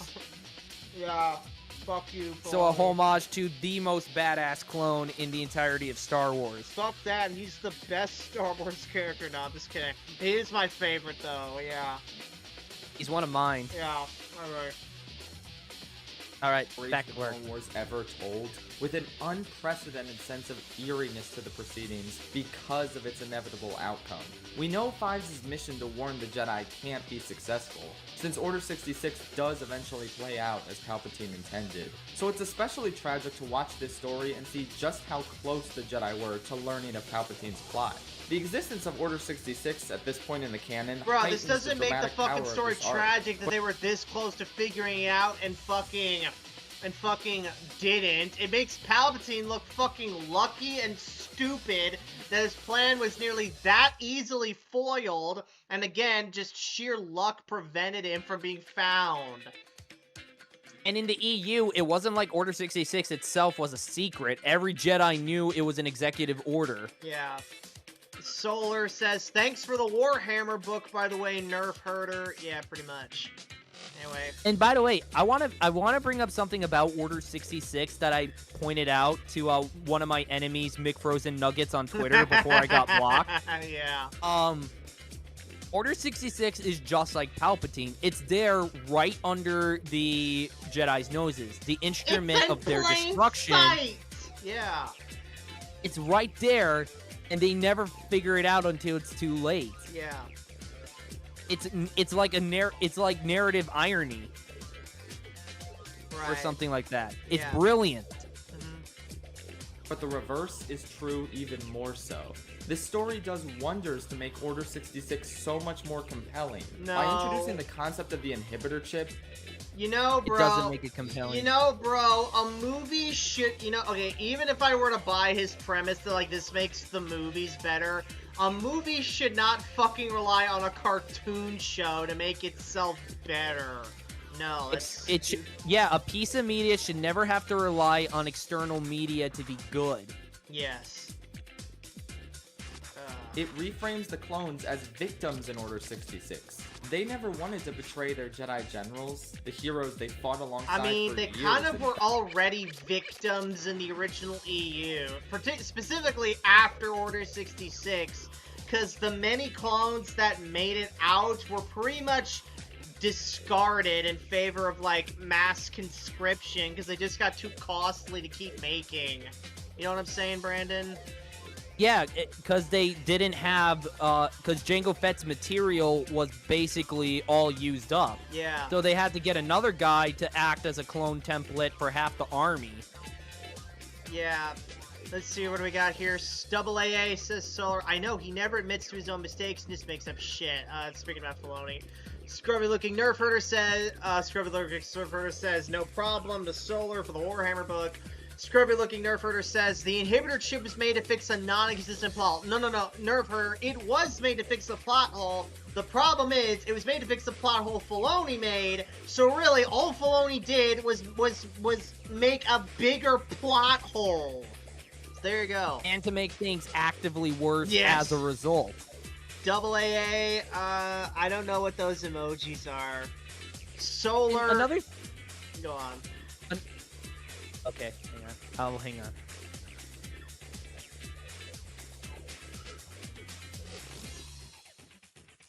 Well, Brandon is taking that call. Solar, you... Oh, wait, no. I thought I was waiting for you to, go ahead. Okay, well, anyways, Solar says, you nailed it, Brandon. External media exists to reward those who wish to invest further into the franchise, not to fix it. Yeah. Bingo. Oh my gosh, And, that is such an alarming trend recently. I'm sorry, Brandon. Minor tangent here, but that is such a trend I've noticed lately when it comes to external media of anything, where it really only exists to fill in details that are, well, fill in details that are frankly irrelevant to what you're already invested in, or as Solar just said, it fills in plot holes. And really, those are not good uses of external media at all. Like, I think there was the whole, Your Friendly Neighborhood Spider-Man had a tie-in comic to describe, like, what Peter went through with his origin because they got rid of Uncle Ben. Yeah. Thereby ruining the entirety of Spider-Man. Meaning it would never be a good version of his character. Yeah. Yeah, a lot of this... Because Disney Star Wars, the books and comics, basically exist just to fix their own crap. Yeah. And even that doesn't last long, because then you have people like Filoni who will retcon stuff like the Ahsoka novel and Dark Disciple. Yeah. And you know, and Brandon, there's a third thing there. That's a third misuse of expanded material right there. They often just waste shit that really should be shown in the show or whatever, but they waste it on that for some reason. It's like you're altering Spider-Man's origin and Uncle Ben's death. Like, that is something that you probably want to show the audience to just, like, kind of, you know, like, get it out of the way, get it up front, and show the audience that this is a big change, and we hope you're on board with it. You'd think that would be in the show, but they're relegating it to a tie-in comic? Like, why? Yeah, and even then the comic did a shit job because Peter just becomes Spider-Man because he's nice. Yeah, it's like, yeah. And Brandon, I have another Star Wars example for you. So, Brandon, you remember Rebels Season 1? There was that episode where Ezra had to, like, infiltrate, like, the Imperial Youth Academy or whatever. You remember that episode, right? I actually have the episode guide from one issue of Star Wars Insider, but that's it. I've never actually watched the show. Well, there is that one episode. So Ezra infiltrates the compound. He befriends, like, he pretends to be, like, a soldier boy in training. He befriends this one guy, and I forgot his name, but this one guy, I legit thought he was going to show up in a future episode, but no. If you want to know how his story revolves, you have to read a spin-off novel. It's like, well, then what, at that point, why'd you even bother putting him in the show to begin with? If he's not going to have a payoff in the show, just fucking take him out of there. Okay, it's it's episode 9, Breaking Ranks, and he makes friends with a guy named Zer Leonis. That's his name, yeah. Because I literally just grabbed my Star Wars Insider copy.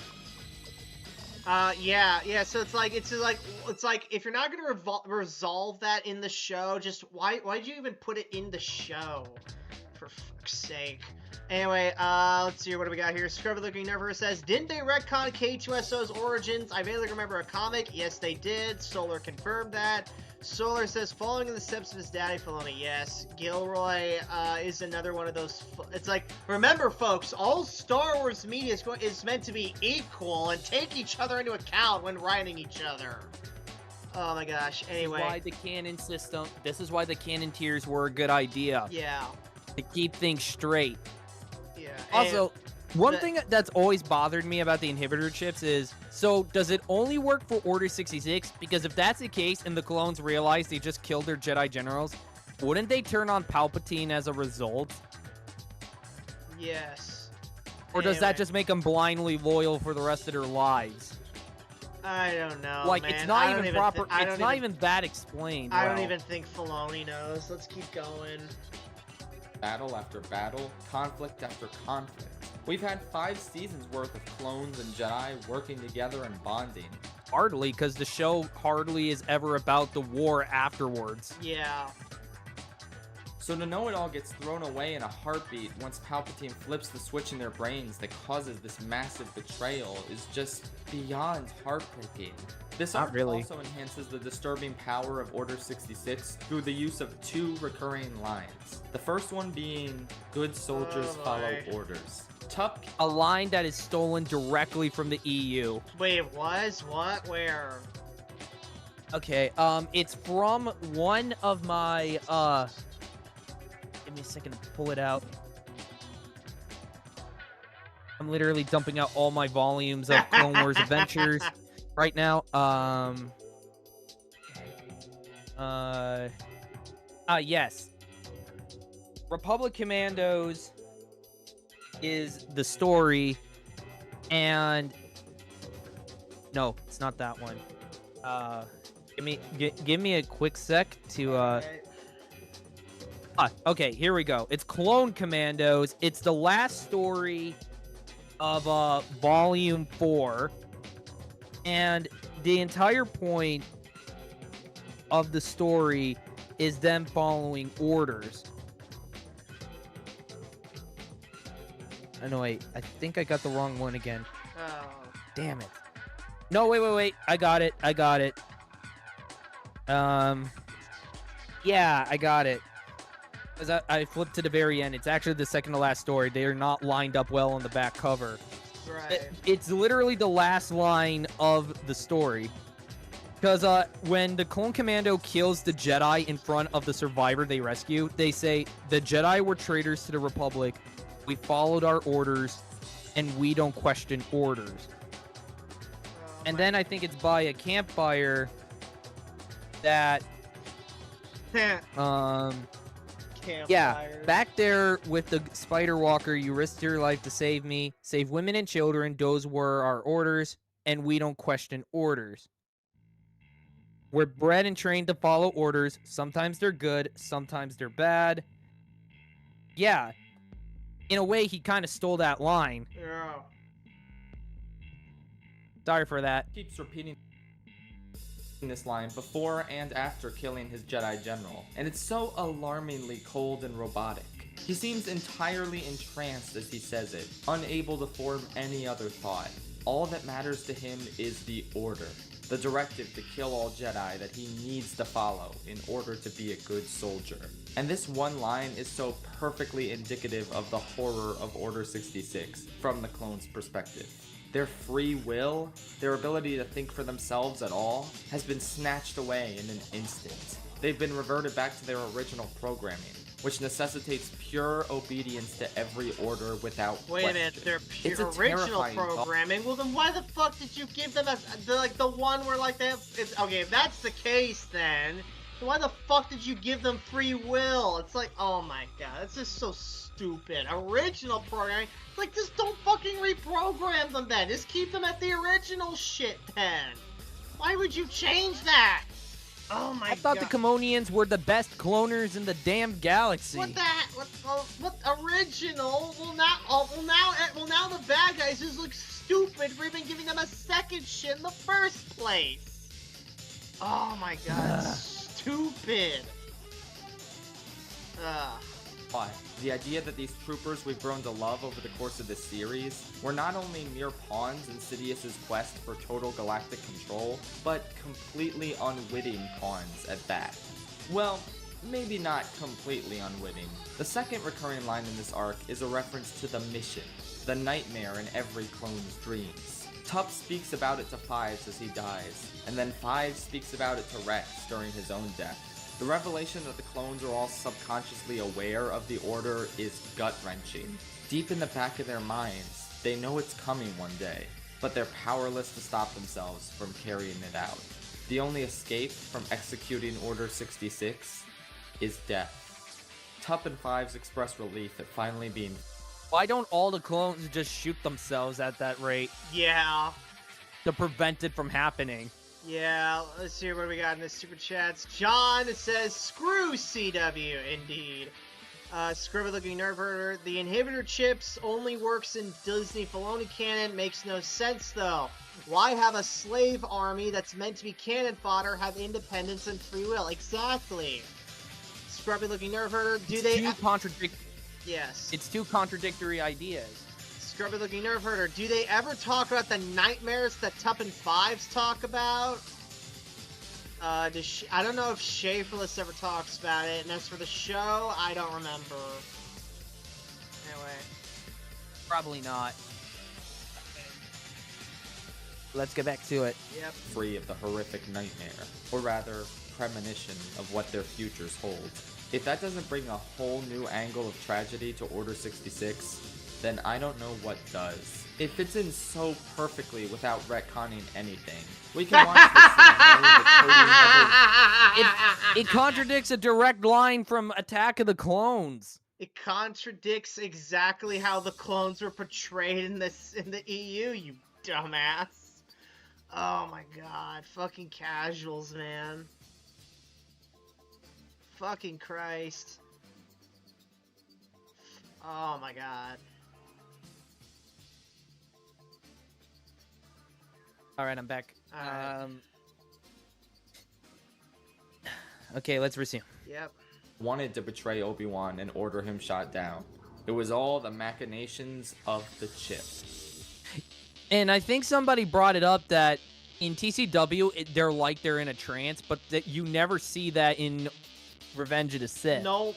You never They do, never no. say good soldiers follow orders. They never say the other line. It's all about, how did we even shoot and kill the guy? Yeah, and here's another thing. If the chips really were George's plan all along, why did he not clue us, the audience, into that in either this film, in either Attack of the Clones, or Revenge of the Sith? Like he doesn't even have to have the characters talk about it. All we have to do is just zoom in on the clones' skin, show the chip going off, and then they fucking start killing people. You know what I'm saying? It's like, why not just do that? Exactly. It's like they're But yeah, we know Oh, sorry. No, I'm good. that's what's going on in canon now, but we also know that that's not how this scene was originally filmed. The inhibitor chips didn't exist back when George initially wrote Revenge of the Sith, and even if that was his idea for why the clones betrayed the It wasn't. Otherwise, he would have included it somewhere. Yeah. Jedi, it definitely doesn't come across at all in this movie. Yes. You essentially need knowledge of the TV show that came out years after the fact to Yes. appreciate the full range of the tragedy at play here. No. I swear to God, if you're going to say that Revenge of the Sith was bad, or that TCW makes it better, I swear to God, Schaffrillas. Yeah. And that's not ideal, I'm not gonna lie. Still, for years, Revenge of the Sith was all we had in terms of canon visual depictions of Order 66. No, it was not! No, it was not, you idiot. He had the dark times. He's watching this right now, he's going, what the hell is that? It's like We have Battlefront 2, the original. Oh my god! If he doesn't say he's never played that game, I'm gonna be shocked. Cause like that's something even a normie casual like him would have played probably. Exactly. Provided he's not a pussy who doesn't play shooter games. That is. Anyway. Like I said earlier, the Disney buyout resulted in the cancellation of Clone Wars before it could reach its intended conclusion, a depiction of Order 66 from the perspectives of Ahsoka and Captain Rex, two characters invented for the Clone Wars show that didn't appear in Revenge of the Sith. That were both shit. Yeah. But for many years following the airing of the Clone Wars 6th and final season, we never got to see that unfold on screen. Oh my god. Oh look, it's Darth Bane. It's not Darth Bane. God, I hate that design. Darth Bane. Hate that design. The airing of the Clone Wars 6th and final season, we never got to... Like, where's the Orbalisk armor? Like, honestly, where is it? It looks too much like samurai armor. What the hell even is? This doesn't even look like anything in Star Wars. Like, what is this? Exactly. I was gonna say, I know nothing of Warhammer, but it looks like it would fit in Warhammer. I probably pissed somebody off by saying that. Looks more like a Dark Eldar armor, kinda, yeah. Scruffy Nerf Herder, what armor does this, look like? I don't know. I don't know. I know next to nothing about Warhammer 4K other than I know a lot of people love it. Looks like a cross between like Dark Eldar and the Deathcore Krieg by my guesstimate. Anyway. See that unfold on screen. Season 6 dropped a bombshell on us in terms of the inner workings of Order 66. Yeah. Without the show ever getting a chance to portray the event itself on its own terms. I've always also noticed that something I hate about the TCW helmets is that they get rid of like the black strip that's just above the visor, so the helmets look a little unappealing. But that's a design thing on my part. Yeah. Ever getting a chance to portray the event itself on its own terms in a post-inhibitor chip canon.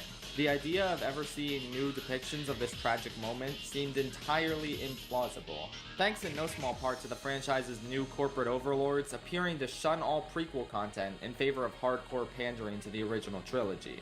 Because they gave in to the media backlash, because they're idiots. Yeah. They're only going back to the prequels because they need more nostalgia bait. Yeah, and even when they do, like, give us some prequel shit, it's always filtered through Filoni's fucking lens and TCW. Like, nothing from the films in their purest form. Just how Filoni sees them. You know what I'm saying? Exactly.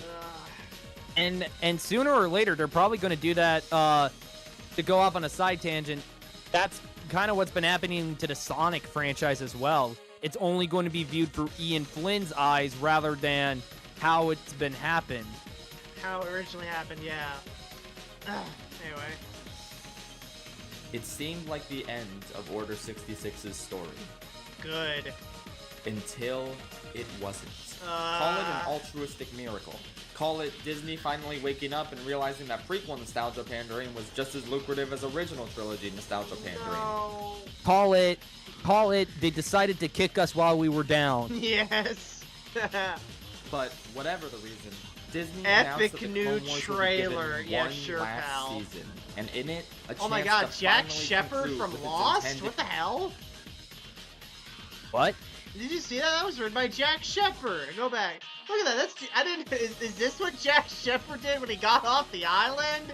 Started writing for, like, what is this, Games Radar? About fucking Star Wars? It might be Games Radar. Yeah. I don't know. I don't really check that site too often, if at all. Fucking Christ, man. Ahsoka Tano versus Darth Maul. It's the showdown. It's the showdown we've all been desperate to see. No, it hasn't. no. Darth Maul's dead. Solar says... Maul's dead. Ahsoka doesn't exist. Solar says, that's why I say prequel haters were always fake fans, indeed. Anyway. It's one thing if you don't like those movies and you prefer the OT, but it's another thing to go down the route all prequel haters pretty much did. Yeah. one last season, and in it, a chance to finally conclude with its intended final arc, depicting the Siege of Mandalore and Order 66. Like most, I mean, the siege of fake Mandalore. Yeah. Oh my god, don't remind me, bro. Clone Wars fans, I was ecstatic. But little did I know that this announcement was just the first piece of what would become a renaissance of Order 66. What the fuck are these images? What the? Nightmare fuel. Why? What are you smoking? Oh my god. No, I don't think this was even Schaffrillas. This has to be actual fan art. Oh my god. This is so bad. God almighty, man. And in fact, there was one other visual Disney-era depiction of Order 66 that came out beforehand. But before we talk about all this heavy stuff, let's take a break to talk to promote your business with .com. Fallen Order is a game where you play as Cal Kestis. Jedi Fallen Order is the most overrated piece of shit ever. It really is. Jedi Outcast and Academy are way better when it comes to lightsaber combat. Yeah. And story. And charm. Yeah. And world building. And literally everything else. Literally everything, yeah. Oh my god. I gotta get back to that. I have like so many save files on Jedi Academy where I've customized Jaden Cord to look like so many different things. Oh yeah. Let me And see. yes, Go I made on. him look like a sexy female Twilight at one point. I'm only human. Okay then, so scruffy looking nerf herder says, funny how TCW wasn't immediately part of the Disney canon, it was canonized later. Well, really? It was canonized later? I thought it stuck around. Because George worked on it, but what about Star Wars droids and Ewoks? George worked on those, that is correct. Exactly. Solar says, those were great. Even the Ewok movies were pretty good. I disagree. I think they're mid. Underrated, wholesome 80s movies. Scrubby looking nerf herder says, they were my childhood. Justin Arabella says, except the animation, of course. Anyway, yeah. Former Jedi Padawan who's gone into hiding in the 5 years following the Jedi Purge. It's a pretty good game. I played it when it first came out and I really enjoyed it. Throughout the Pretty terrible game. Yeah. you occasionally flash back to your It training works with your on a Jedi Master. fundamental And I level, but the story is fucking mid at best.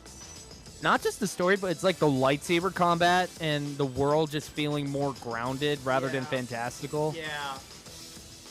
Like you're not pulling off a lot of the crazy feats you are in like Outcast or Academy. Yeah.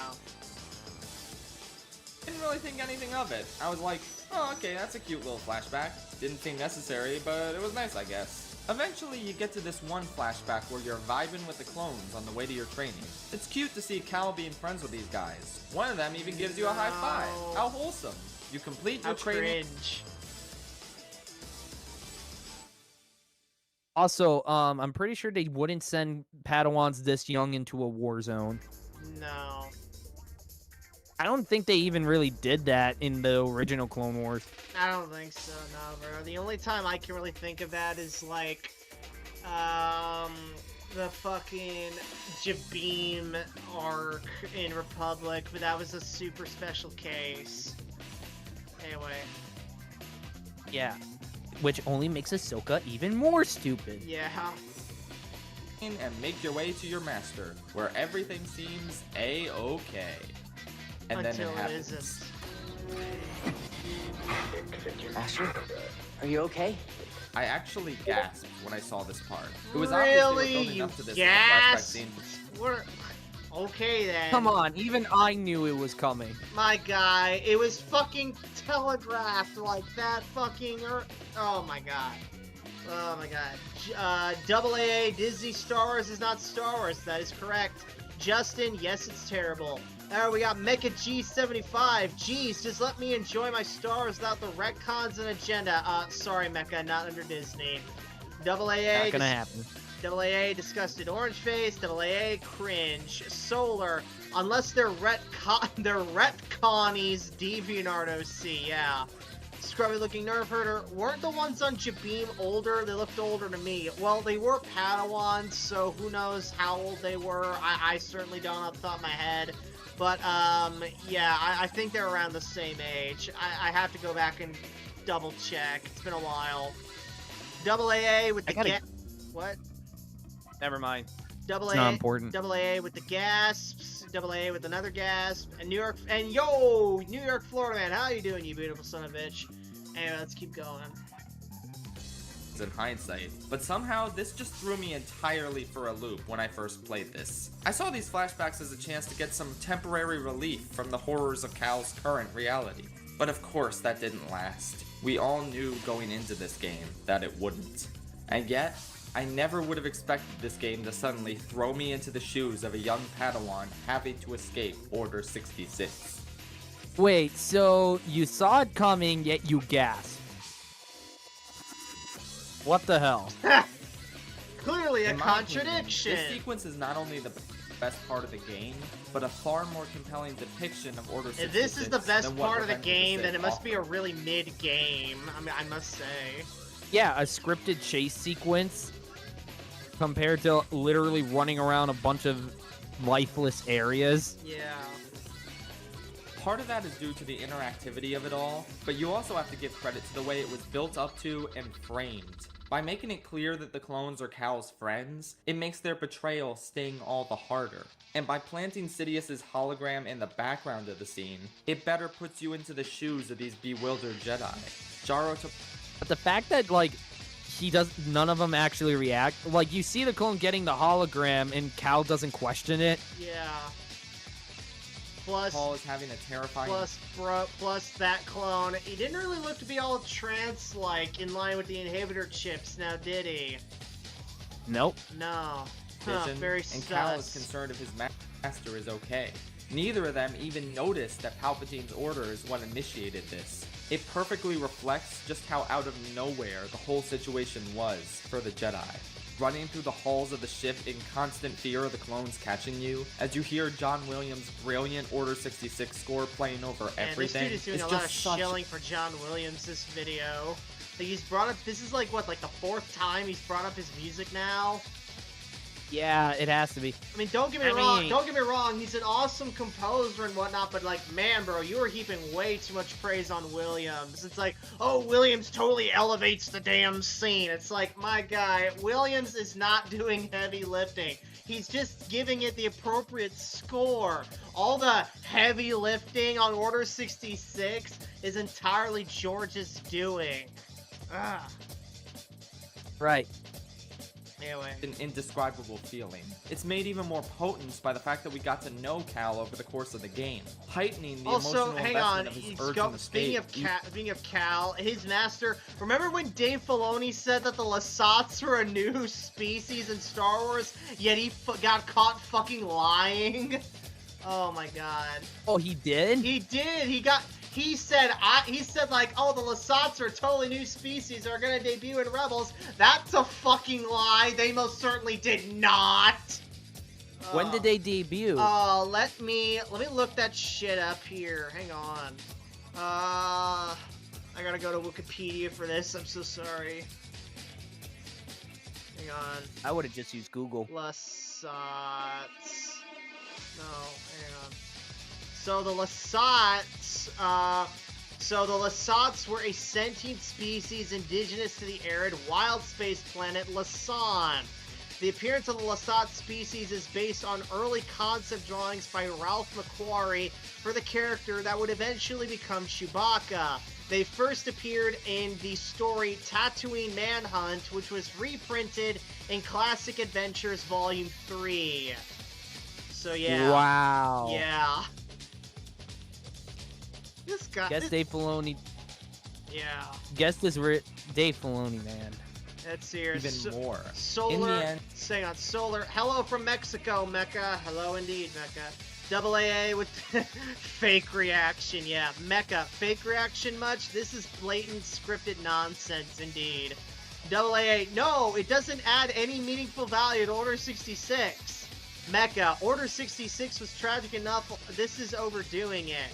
Solar. Order 66 hits harder after reading Republic, especially Ayla Secura dying, yes. Solar. Retconning the liar. Mecha, Google is more reliable than Wikipedia, unfortunately.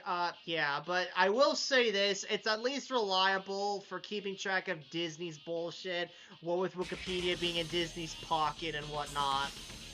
AA, hence Dave fraud loaning. Yeah, anyway, moving on. His master is shot down, dying right before him as one of the best music tracks from Revenge of the Sith, Anakin's Dark Deeds, plays. It's such a tremendously powerful sequence, even if Cal's scream at the end is a little bit silly. So yeah, between its build-up, framing, and unprecedented level of emotional investment, this was pretty much the best canon interpretation of Order 66. Oh, Screw you. Fuck you. Fuck you. Oh my god. For about 6 months or so. So much for all that praise Oh, then. no. Oh no. The final arc of Clone Wars is a masterpiece. No. It is not. It is the no. culmination of every terrible writing trope and idea that Dave Filoni has ever had. It is Dave Filoni unleashed without any particular restraint to ruin Star Wars once and for all. Fuck you, Shaft. Oh my god, keep going. One of the greatest Star Wars stories of all time. Oh, It flawlessly fuck manages to off! Screw you. Get it, son! The Crystal Star is better than this arc. It's sad because it's true! Oh my god, my fucking guy! Bruh, hand over your fucking badge. We don't want you in the Star Wars fandom anymore. No, don't tell him to hand it over. I'll rip it right off his chest Yeah. and kick him out myself. I'm not gonna ask politely. I'm kicking you out full force and driving your face into the mud. Oh god. Oh my god, let's keep going. Let's keep going. Continuously serve as a sequel to 3 of the show's greatest storylines. Maul's takeover of Mandalore, Oh, Which was stupid. Stupid. Wait, by 3 greatest, is he going to talk about the 3 worst? Because we already got Maul coming back and taking over Mandalore for no reason. Yeah. Ahsoka's expulsion from the Jedi Order, Okay, that's another one. Ahsoka leaving when she was supposed to die. Yeah. and our previous topic of the With the Oh with my- the character assassination oh my god, it really of is Paris. the culmination of the 3 worst. Holy shit! Yeah! I called it! We fucking, I called We it! fucking called it! Oh my fucking god, bruh. Let's see what. discussion in this video, Hang on. the inhibitor Hang chip on. mystery. Hang on, pause. Hang on. I gotta catch up with chat. Scruffy looking over. Darth Momo is using Wikipedia as a source for this upcoming video. Oh god. Mecha. He's using Wikipedia, Reddit, and Tumblr. Fucking yeah, Tumblr. That's a great source of shit. Scruffy looking over. And- Mecha. What was that scream? I don't know. I don't care. Double A's just done with this man. And Double A's like bullshit. Scrubby looking nerfer. Of course he says that. Mecha G7, the Backseater laughing like the Green Goblin, and I'm all for it. Solar, a shill yesterday said Season 7 upsold the prequel era and scolded me for hating on it when it upsells the era we're defending. Upsells? What the hell does upsell even mean? Oh yeah, I saw that going down on Twitter. I never saw that. What the hell? Yeah, I'm getting notified because I was in that argument, and I kind of stepped back because at that point it was just screaming at a bunch of idiots with the trans flag in their profile pictures. So it was like, yeah, I'm just gonna leave them to cry. Yeah, anyway, Solar, a shill yesterday said seasons. Double A, I consider the holiday special more canon than this shit. You know what, Double A, you're probably right. Solar, He is right. It is. Yeah. Scrubby looking nerve. Ahsoka letting Maul kill clones and she tells Rex she doesn't want to kill clones. I remember that. I remember people telling me that, and I'm like, is Ahsoka retarded? Oh my fucking god, let's keep going. We all knew going in that this arc would overlap with the events of Revenge of the Sith, and they make this fact explicitly clear multiple times throughout these episodes.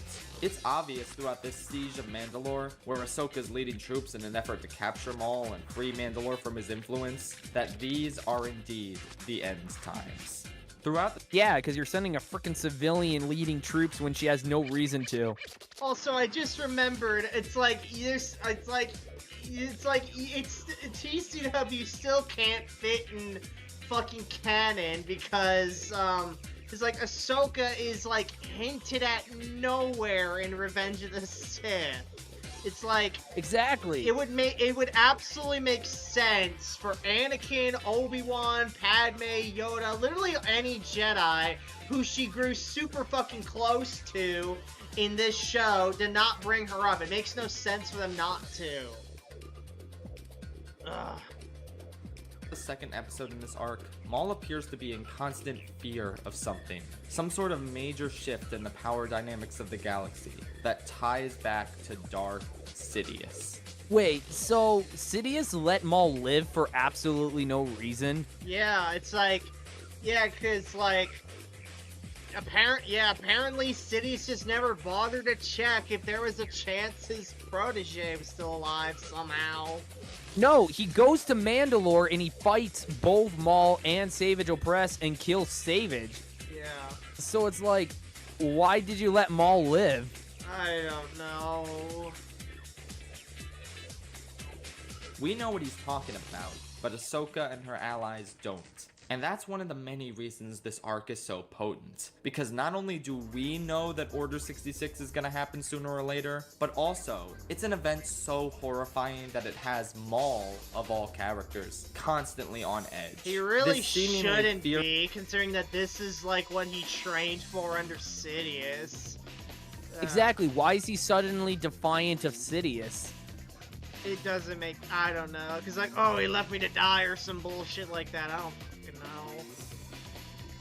Maul is just so butchered under Filoni, because one minute he's conquering Mandalore for no reason, and then the next he's hunting down Obi-Wan Kenobi for, well, actually he does have a reason, but you'd think he would hunt down Kenobi first. It's like, I get that he's crazy, but like, even crazy people, like, have some sort of train of logic going on in their head. Maul's just doing all this shit for like really no reason. Not even my crazy people standards. Like Star Wars, I own Star Wars Visionaries, and the story Old Wounds has it that Maul, it's not canon, but Maul states that he's been stalking Obi-Wan and that he was merely days and hours behind him throughout the events of the movie, getting closer and closer. But, and, like, he spends the entire other two movies, basically, hunting down Obi-Wan to get revenge. Yeah. That story makes more sense. Yeah, Mecha G7 Holiday Special has more value than this slop. It even got Boba Fett correct, yeah. Yeah, because lest we forget, TCW had Boba Fett straight up not killed, like, Mace Windu, all because Plo Koon told him, this isn't what your dad would want, even though Jango absolutely would, considering Jango fucking hates the Jedi. Anyway. Because the Jedi wiped out his Mandalorian group. Yeah. In Revenge of the Sith, Obi-Wan references the Siege of Sayalakumi, or Saleucami, my bad, but never the Siege of Mandalore, that is correct. AAA, TCW causes so many retcons with Saga, that is correct. Scrubber looking nerve herder, but Filoni saved Maul, guys! TCW shills. Solar. Maul never needed saving. No, TCW, Solar, that story was really cool. Scrubber looking nerve herder, they stole Maul's design off that story, yeah, they did. The robo chicken legs, yeah. Anyway, Spider legs. Yeah. No, the chicken legs, because he starts off with the spider body, but then he gets the chicken legs, remember? Right. It's been a bit. Yeah, anyway, moving on. Ruthless Sith Lord is terrified out of his mind over Really? what Sidious Maul's the has most in store. ruthless? I still think Sidious has him beat. I'm sorry, bro. Also, why would he be afraid? This is what they were working towards. I don't. It did not make sense. Anyway. So much so that after being bested by Ahsoka in combat, he begs her to let him die, screaming hysterically at her and Why the does he want to clones. die? That's Maul is something else that finally don't make captured, sense. but nothing about the following proceedings are celebratory. The tension at the beginning of the third episode in this arc is so palpable. Shattered. How ironically fitting for TCW. What a fitting name, yeah.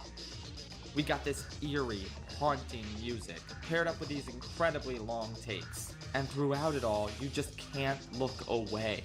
You God, those helmets look awful. So bad. keep thinking, is this gonna be the moment it finally happens? More than anything, this is an episode that knows exactly what it has in terms of its story content and uses brilliant directorial techniques to keep you on the edge of your seat. Dude, this is basic. Like, right away, this kind of proves my point. Why would Palpatine not kill Maul?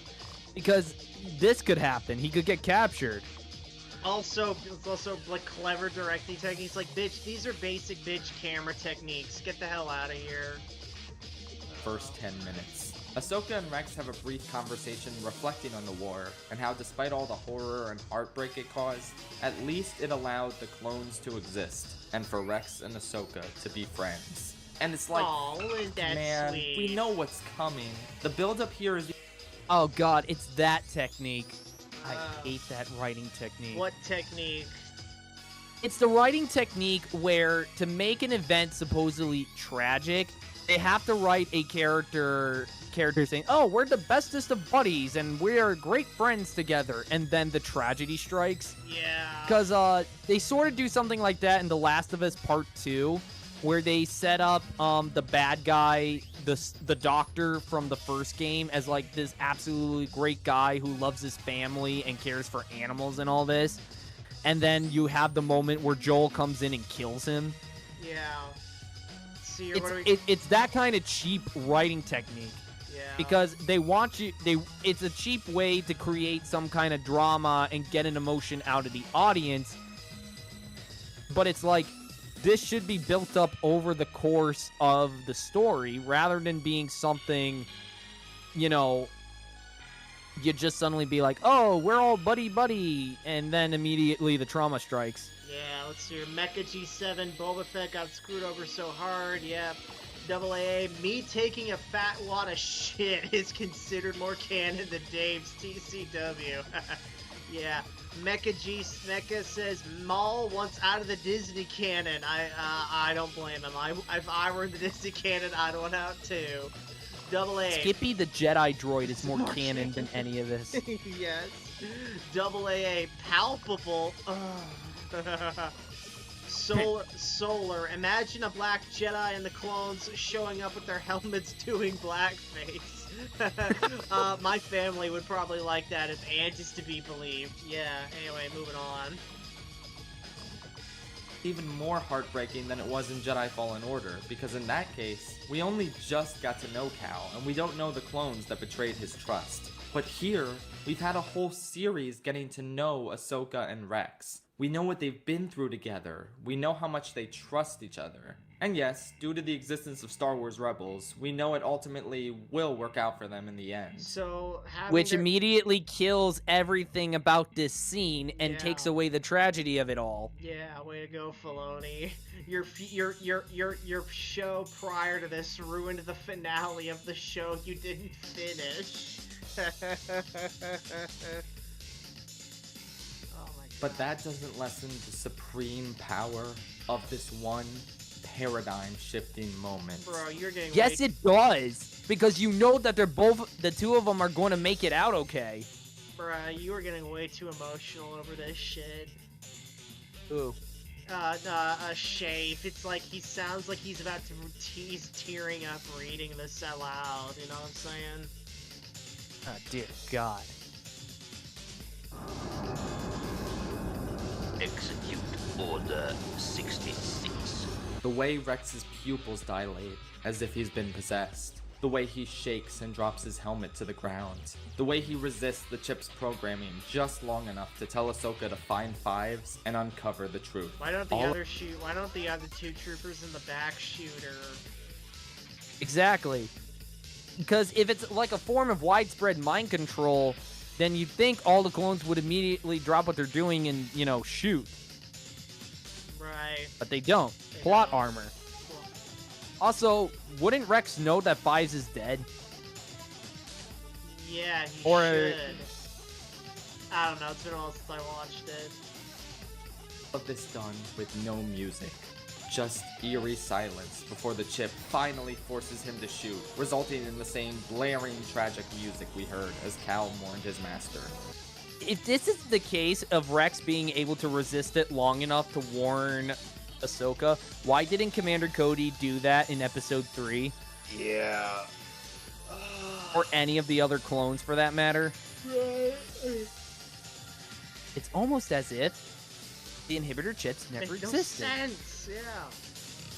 The track Anakin's Dark Gates has become somewhat of an anthem for this terrifying event, and it's a perfect encapsulation of the pure horror felt by everyone involved. As opposed to the While Revenge of the actual Sith Order 66 theme.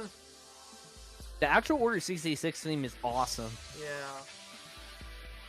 Trade Order 66, and then swiftly moved along to cover Palpatine's declaration of the Empire and the conclusion of Anakin's fall. These two final Clone Wars episodes are allowed to fully focus Sorry on about that. 66 and allow Also- it to hold even greater dramatic weight than ever before.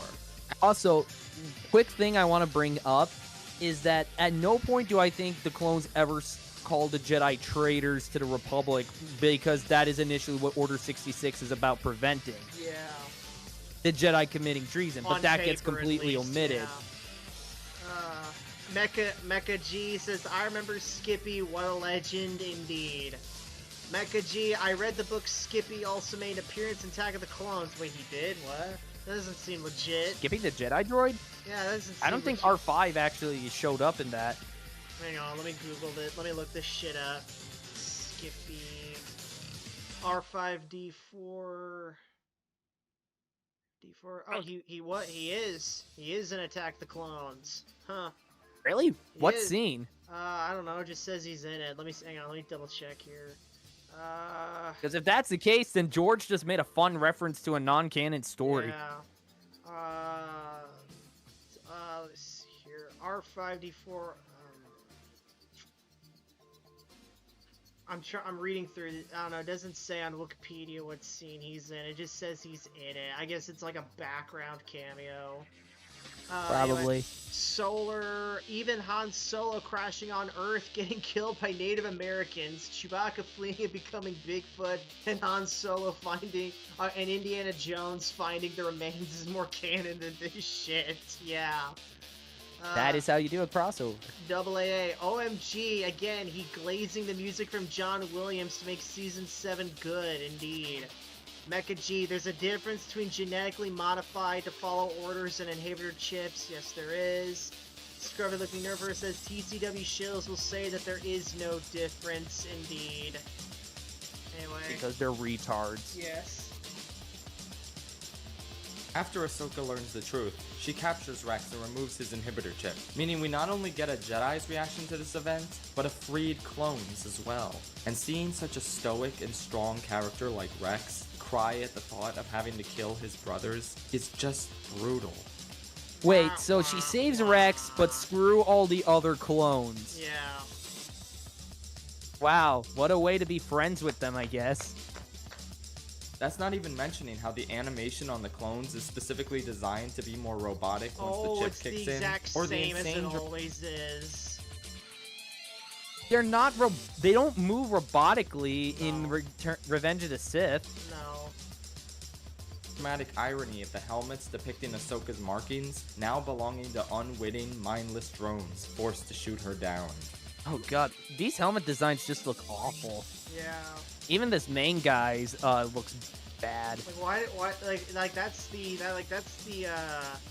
the Imperial symbol right there, right? Like why does it look what the hell? Why does it look I think it's supposed to be the Republic one. Oh, okay, well yeah, it looks bad, yeah. The final episode also makes surviving Order 66 Why is look it like the square on near impossible. forehead? It's like head on, apply directly to the forehead, you know what I'm saying? It's just one big target, like, oh, you want me to shoot you there? Yeah, it's like right here, bro. Done. Yeah. Like, you're practically... Like, I know the droids in TCW are completely incompetent. Yeah. Because Dave Filoni doesn't know how to write bad guys either. Yeah. But, like, you're basically helping them. Feat that it was in canon. Like, by comparison, it makes it seem like Obi-Wan and Yoda's clones didn't really try that hard to take them out. No one could have survived that fall my ass. Now, I don't want to diss the original scene too much. It's good, and it laid the groundwork for all Order 66 content we have now. So, but you're shitting on it by praising the Order 66 content that you are praising here. Yeah. But everything about the final 2 episodes of Clone Wars speaks to a true evolution of the directorial and storytelling capabilities of Order 66. No. What? Whack. Are you trying to say that Dave Filoni is a better director than George? I think he is, man. Yeah, I think he is. Screw you. No one in Star Wars is better than George. No. Oh my god, what else we got in the chat here? Mecha G5, I saw it even got a screenshot of the cameo for R5. Oh, okay, Mecha, if you could post that to Twitter and tag the two of us, that'd be great. Solar... Or post it on my server. Yeah. Solar, because John Williams is the only good thing about this scene. Apparently that's what Shaft thinks. Honestly, for the most part, like, the only really good aspect of TCW is its music. Yes. Scruffy looking nerver. How is Ahsoka even able to learn about fives and the chips? Shouldn't Palpatine have scrubbed all that from existence? Of course not. Of course he didn't. Mecha G7, what the fuck? Double A is like, bullshit, bullshit. Double A, that's Cap. Scruffy looking nerver. Of course. Elevate Filoni and Disney and crap on George. So annoying. Anyway, moving on. Everything from the slow, methodical, tension-filled build-up, to the raw power of the moment it finally happens, to the ensuing nail-biting escape, and ultimately, the supremely tragic aftermath. It's not... How is it a nail-biting escape if we know she's going to survive? Like, how's it nail-biting? She's crammed into our faces. Yeah. The burial of these heroes, who became victims of a cruel plot in their last moments. Never forget. You know, if I was suddenly on the run from the galaxy at large, I wouldn't stop to bury 100 corpses of people who tried to kill me. Yeah. Like, the fact that none of the clones on Mandalore or whatever... No, wait, the fact that she doesn't get hunted down and killed is amazing. The arc serves as one of the greatest series finales ever made, while also giving full justice to the concept Oh yeah, the of Breaking Order Bad 66. finale got nothing That's on where this. I figured the depictions of this event would end. But little did I know, there was still more to come. The first episode of the Clone Wars spin-off show, The Bad Batch, opens in the same way any Clone Wars episode would, with exciting narration introducing us to the context of the battle we're about to see. Oh, great. He's glazing Disney now. We're full on into Disney. Yeah. There's no turning back now, Schaffrillas. You have turned to the shill side of the fandom. We're all sons of the Patriots now. Anyway. It's a simple clones versus droids skirmish with Master Depa Billaba and her Padawan Caleb command. Depa Billababa would be... I think she's either captured or she's dead now because of Shatterpoint. I'm pretty sure she died after Shatterpoint. I'm pretty sure. Yeah, so she wouldn't be here. She shouldn't be In the here, clones. yeah. Hey, he looks familiar. I wonder where he's from. Anyway, the Bad Batch come in to wreck shit up, and all is well. Except, the opening narration made it clear that we're in Revenge of the Sith territory, timeline-wise. Oh god, seeing the scenes from Revenge of the Sith recreated in the animated art style does not work. No. It looks bad. And so, once again, I mean, hey, we points get to to them see to not Order retconning 66. that. They retconned the Kanan comic. Yeah, I know they did that, yes. All Star Also- Wars media is equal, folks. Anyway. Also, the Sad Sack's armors look like shit. It's like, so you got like, what is it, like Hunter, Echo, and Wrecker. Their armor's just like really bland. They look like ripoffs of Commander Shepard's armor, you know what I'm saying? And I don't know why the hell Tech, is that his name? I don't know why his is like fucking white like that. I don't fucking know. It's like, and why are all their helmets different? I don't know. It's just dumb armor design meant to sell toys. It's depicted. Yeah, but even like with George, when it was to sell toys, it made sense. Yeah. This time from the perspective of Kanan Jarrus. And once again, it starts with sheer Kanan Jarrus, who stole Kyle Katarn's wardrobe. Yes. silence when the order is given, before transitioning to dramatic music once Kanan realizes what's going on. We hear certain parts of Anakin's dark deeds mixed in with a new score. Or maybe it's a returning score from Rebels, I honestly wouldn't know, I never finished it. But ultimately, the lava is shot down as Rebels was Kanan runs ass, off. so he didn't finish it. Rebels is an even worse version of TCW, and TCW is already pretty freaking bottom of the barrel. Yeah, I'd say Rebels is worse than TCW, but we'll get to that in Filoni Fridays, whenever that happens. Anyway. Looking forward to that. Yep. Now, this depiction of this scene is different from a comic that previously portrayed it, which is weird. God. He knows the change from the comic. He knows. I love how he's just trying to I love how he's trying to swipe it under the rug by saying it's weird. It's like, dude, you know Disney is shit then. That they can't keep continuity straight. Yeah, let me check in the chat here. Okay, so Mecha will get, okay, Brandon, Mecha will get that picture to you on Discord. AA, yeah, Dave, I already got the blip. Okay, Dave is not as good as George Lucas. He can fuck off and jump off a ditch to Kathleen Kennedy's butthole. AA is just done with this man. Scrubby looking nerver. Filoni made Ahsoka into Star Wars Gandalf, pretty much. Solar, Ahsoka is the Toriel of Star Wars. Mecha G, remember when the 08 Clone Wars was hated when it got first released? Good times, yes they were. AA Darth Remember when Ahsoka was hated Yes. for being so annoying? Yeah. AA Darth Momo is a retard and a fake fan. Solar, it looks way better in the 2003 art style. Yes, it does. AA, I've had enough of this guy's nonsense and bullshit take on TCW. So have we. Mecha G, I don't care about the Bad Batch, neither do we. Solar, Kanan is also a Rom Coda ripoff in a way. Yeah, particularly in Season 3 when he gets blinded, yeah.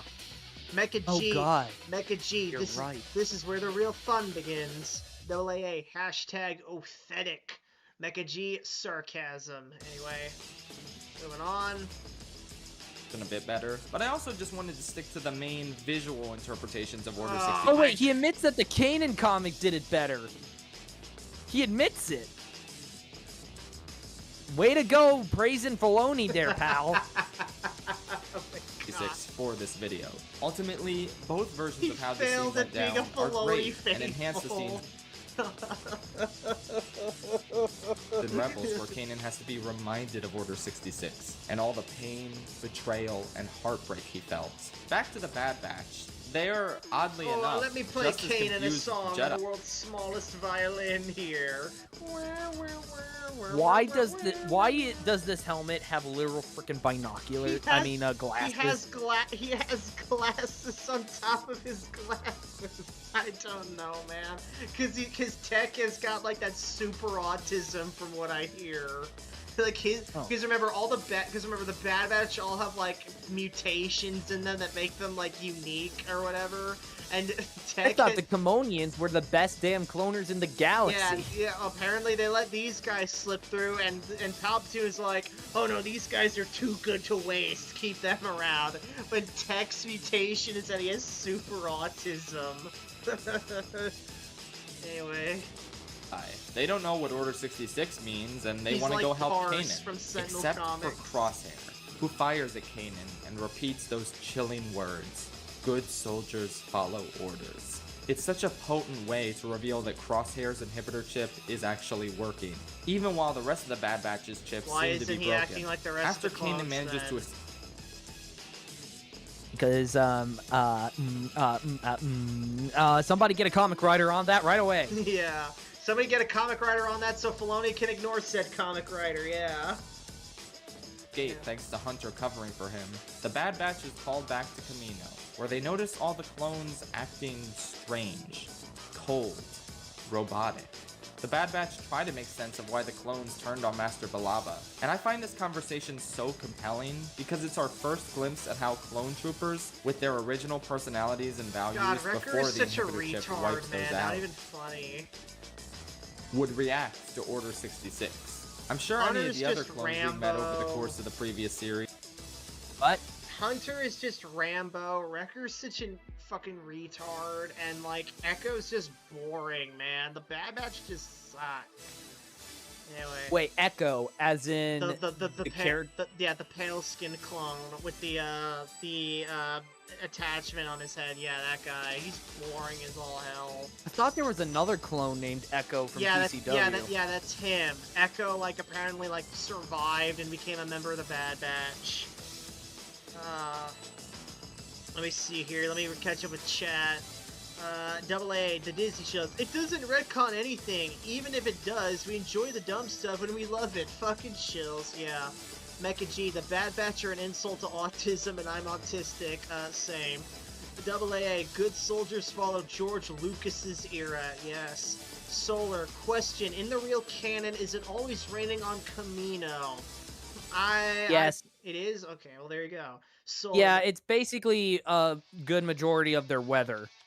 Yeah. I mean, heck, when Obi-Wan goes, it's in the middle of the good season. Let me see here.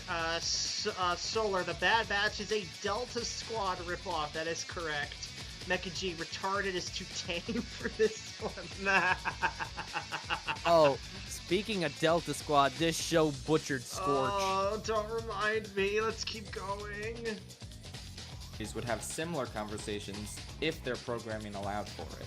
But of course, it doesn't. And that's what Tech correctly theorizes is the reason for the clones' sudden betrayal and robotic nature. Programming the Kaminoans performed on them that doesn't affect the Bad Batch because of their unique enhancements. And why would Palpatine let them live? Exactly. Well, they're just too good to pass up, you see. And yet, it still managed to affect Crosshair, Crosshair who is continues just a to argue boring that Hunter let sniper Kanan guy. escape, and that they should have just followed. Crosshair, that's all he got going. He's just the sniper, and that's it. I mean, fucking God. Christ, the sniper from TF2's more interesting than this guy. I mean, come on. Delta Squad is way more compelling than these people. Yeah.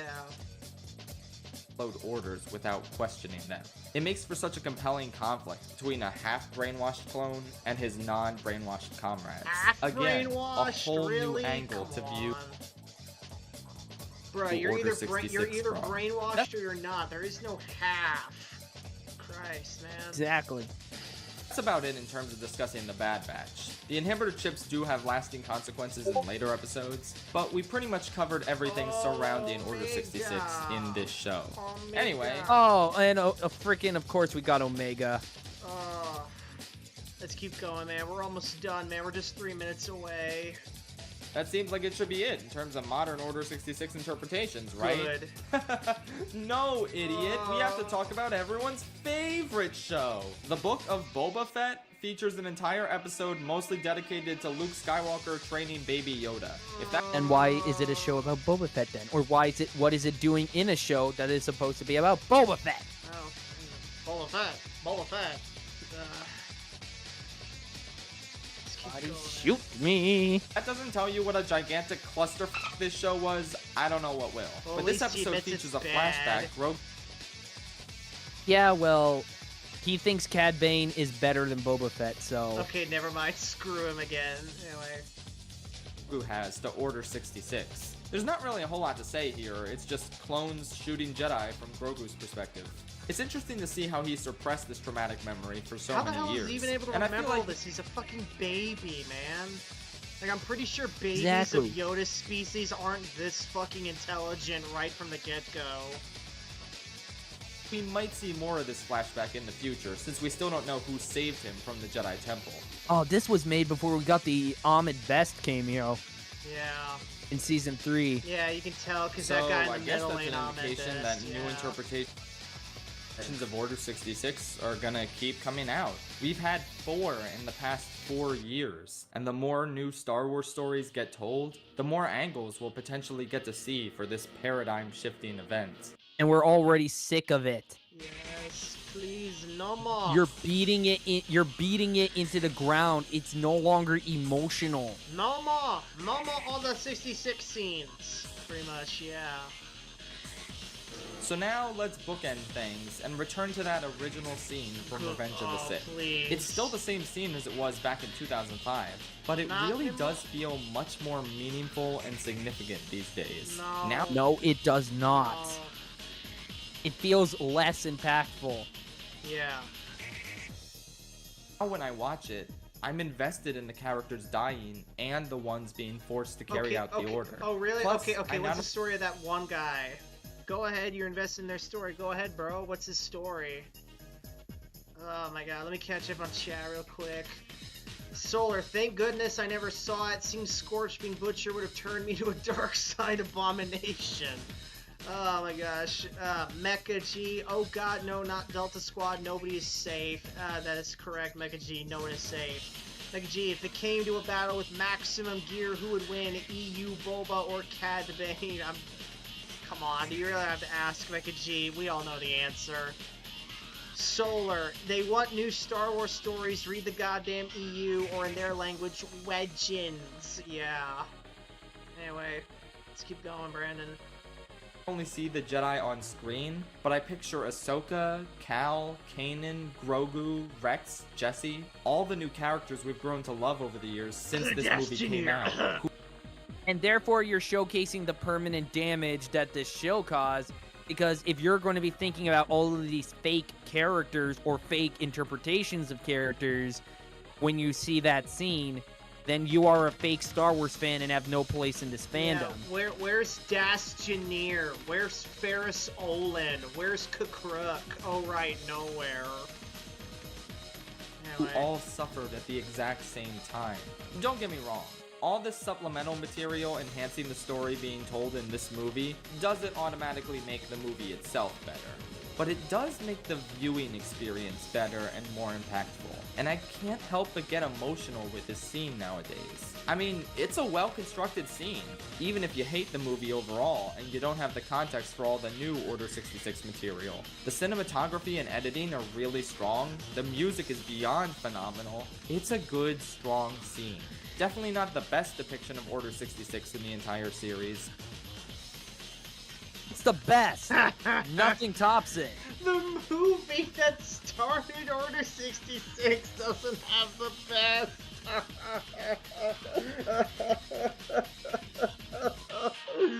Oh my fucking god, come on, Brandon, keep going, we have one more minute. But it did the extremely important job of laying the groundwork for some of the most amazing scenes and stories in all of Star Wars. It took a while for this moment to reach its full dramatic potential, but it was absolutely worth it in the end.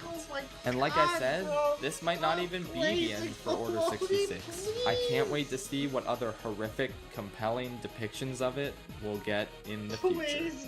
Anyway, if you enjoyed this video and want... Oh my god. Oh my god, I remember his video being shilling, but I didn't realize it was this much shilling. This was awful. This was bad. This was really bad. If I saw Schaffrillas in real life and he said this to me, I'm running him through with a lightsaber. Dude, I'd fucking knock him the fuck out. No. Oh my god, let's see here. Hang on, let me catch up to you. Solar, hell, where is Empata Giles Brand? He's another one, yeah. Mecha G, thanks for the compliment. I was being a sarcastic ass. We're all sarcastic asses here. Scruffy looking over, he's crapping on Revenge of the Sith. Typical shill behavior, indeed. Solar, he's a shill. Blinken would be proud, yeah. Mecha G, if brain rot was a disease, then this is it. Yeah. Oh my gosh. Let's just. All right, Brandon. Just a little bit more. Let's see what else stupid shit he says. more Revenge of the Sith content, I'm also releasing a long-ass YouTube poop of the movie and its supplemental material today on my second channel, Shave Classic. That'll be great. Time to abandon ship. Self-destruct has been activated. Revenge of the Senate 4, baby. Okay, Only I'll took give him 4 that. That years was to pretty make. funny. I'll give him that. That was a pretty funny edit. Anyway. True. Well, that was awful. Bro is wasting his time shilling for Disney when he could just be fucking, like, making YouTube poops. I know a guy who makes great YouTube poops of classic Disney stuff. Yeah. Man, that was bad. I'm so sorry, y'all. Alright, Brandon, I know I wanted to get to the Darth Momo video, but it's getting really late for me. Mom's tears hit the sack. So I gotta log off now. Yeah, Brandon, thanks for coming on this stream.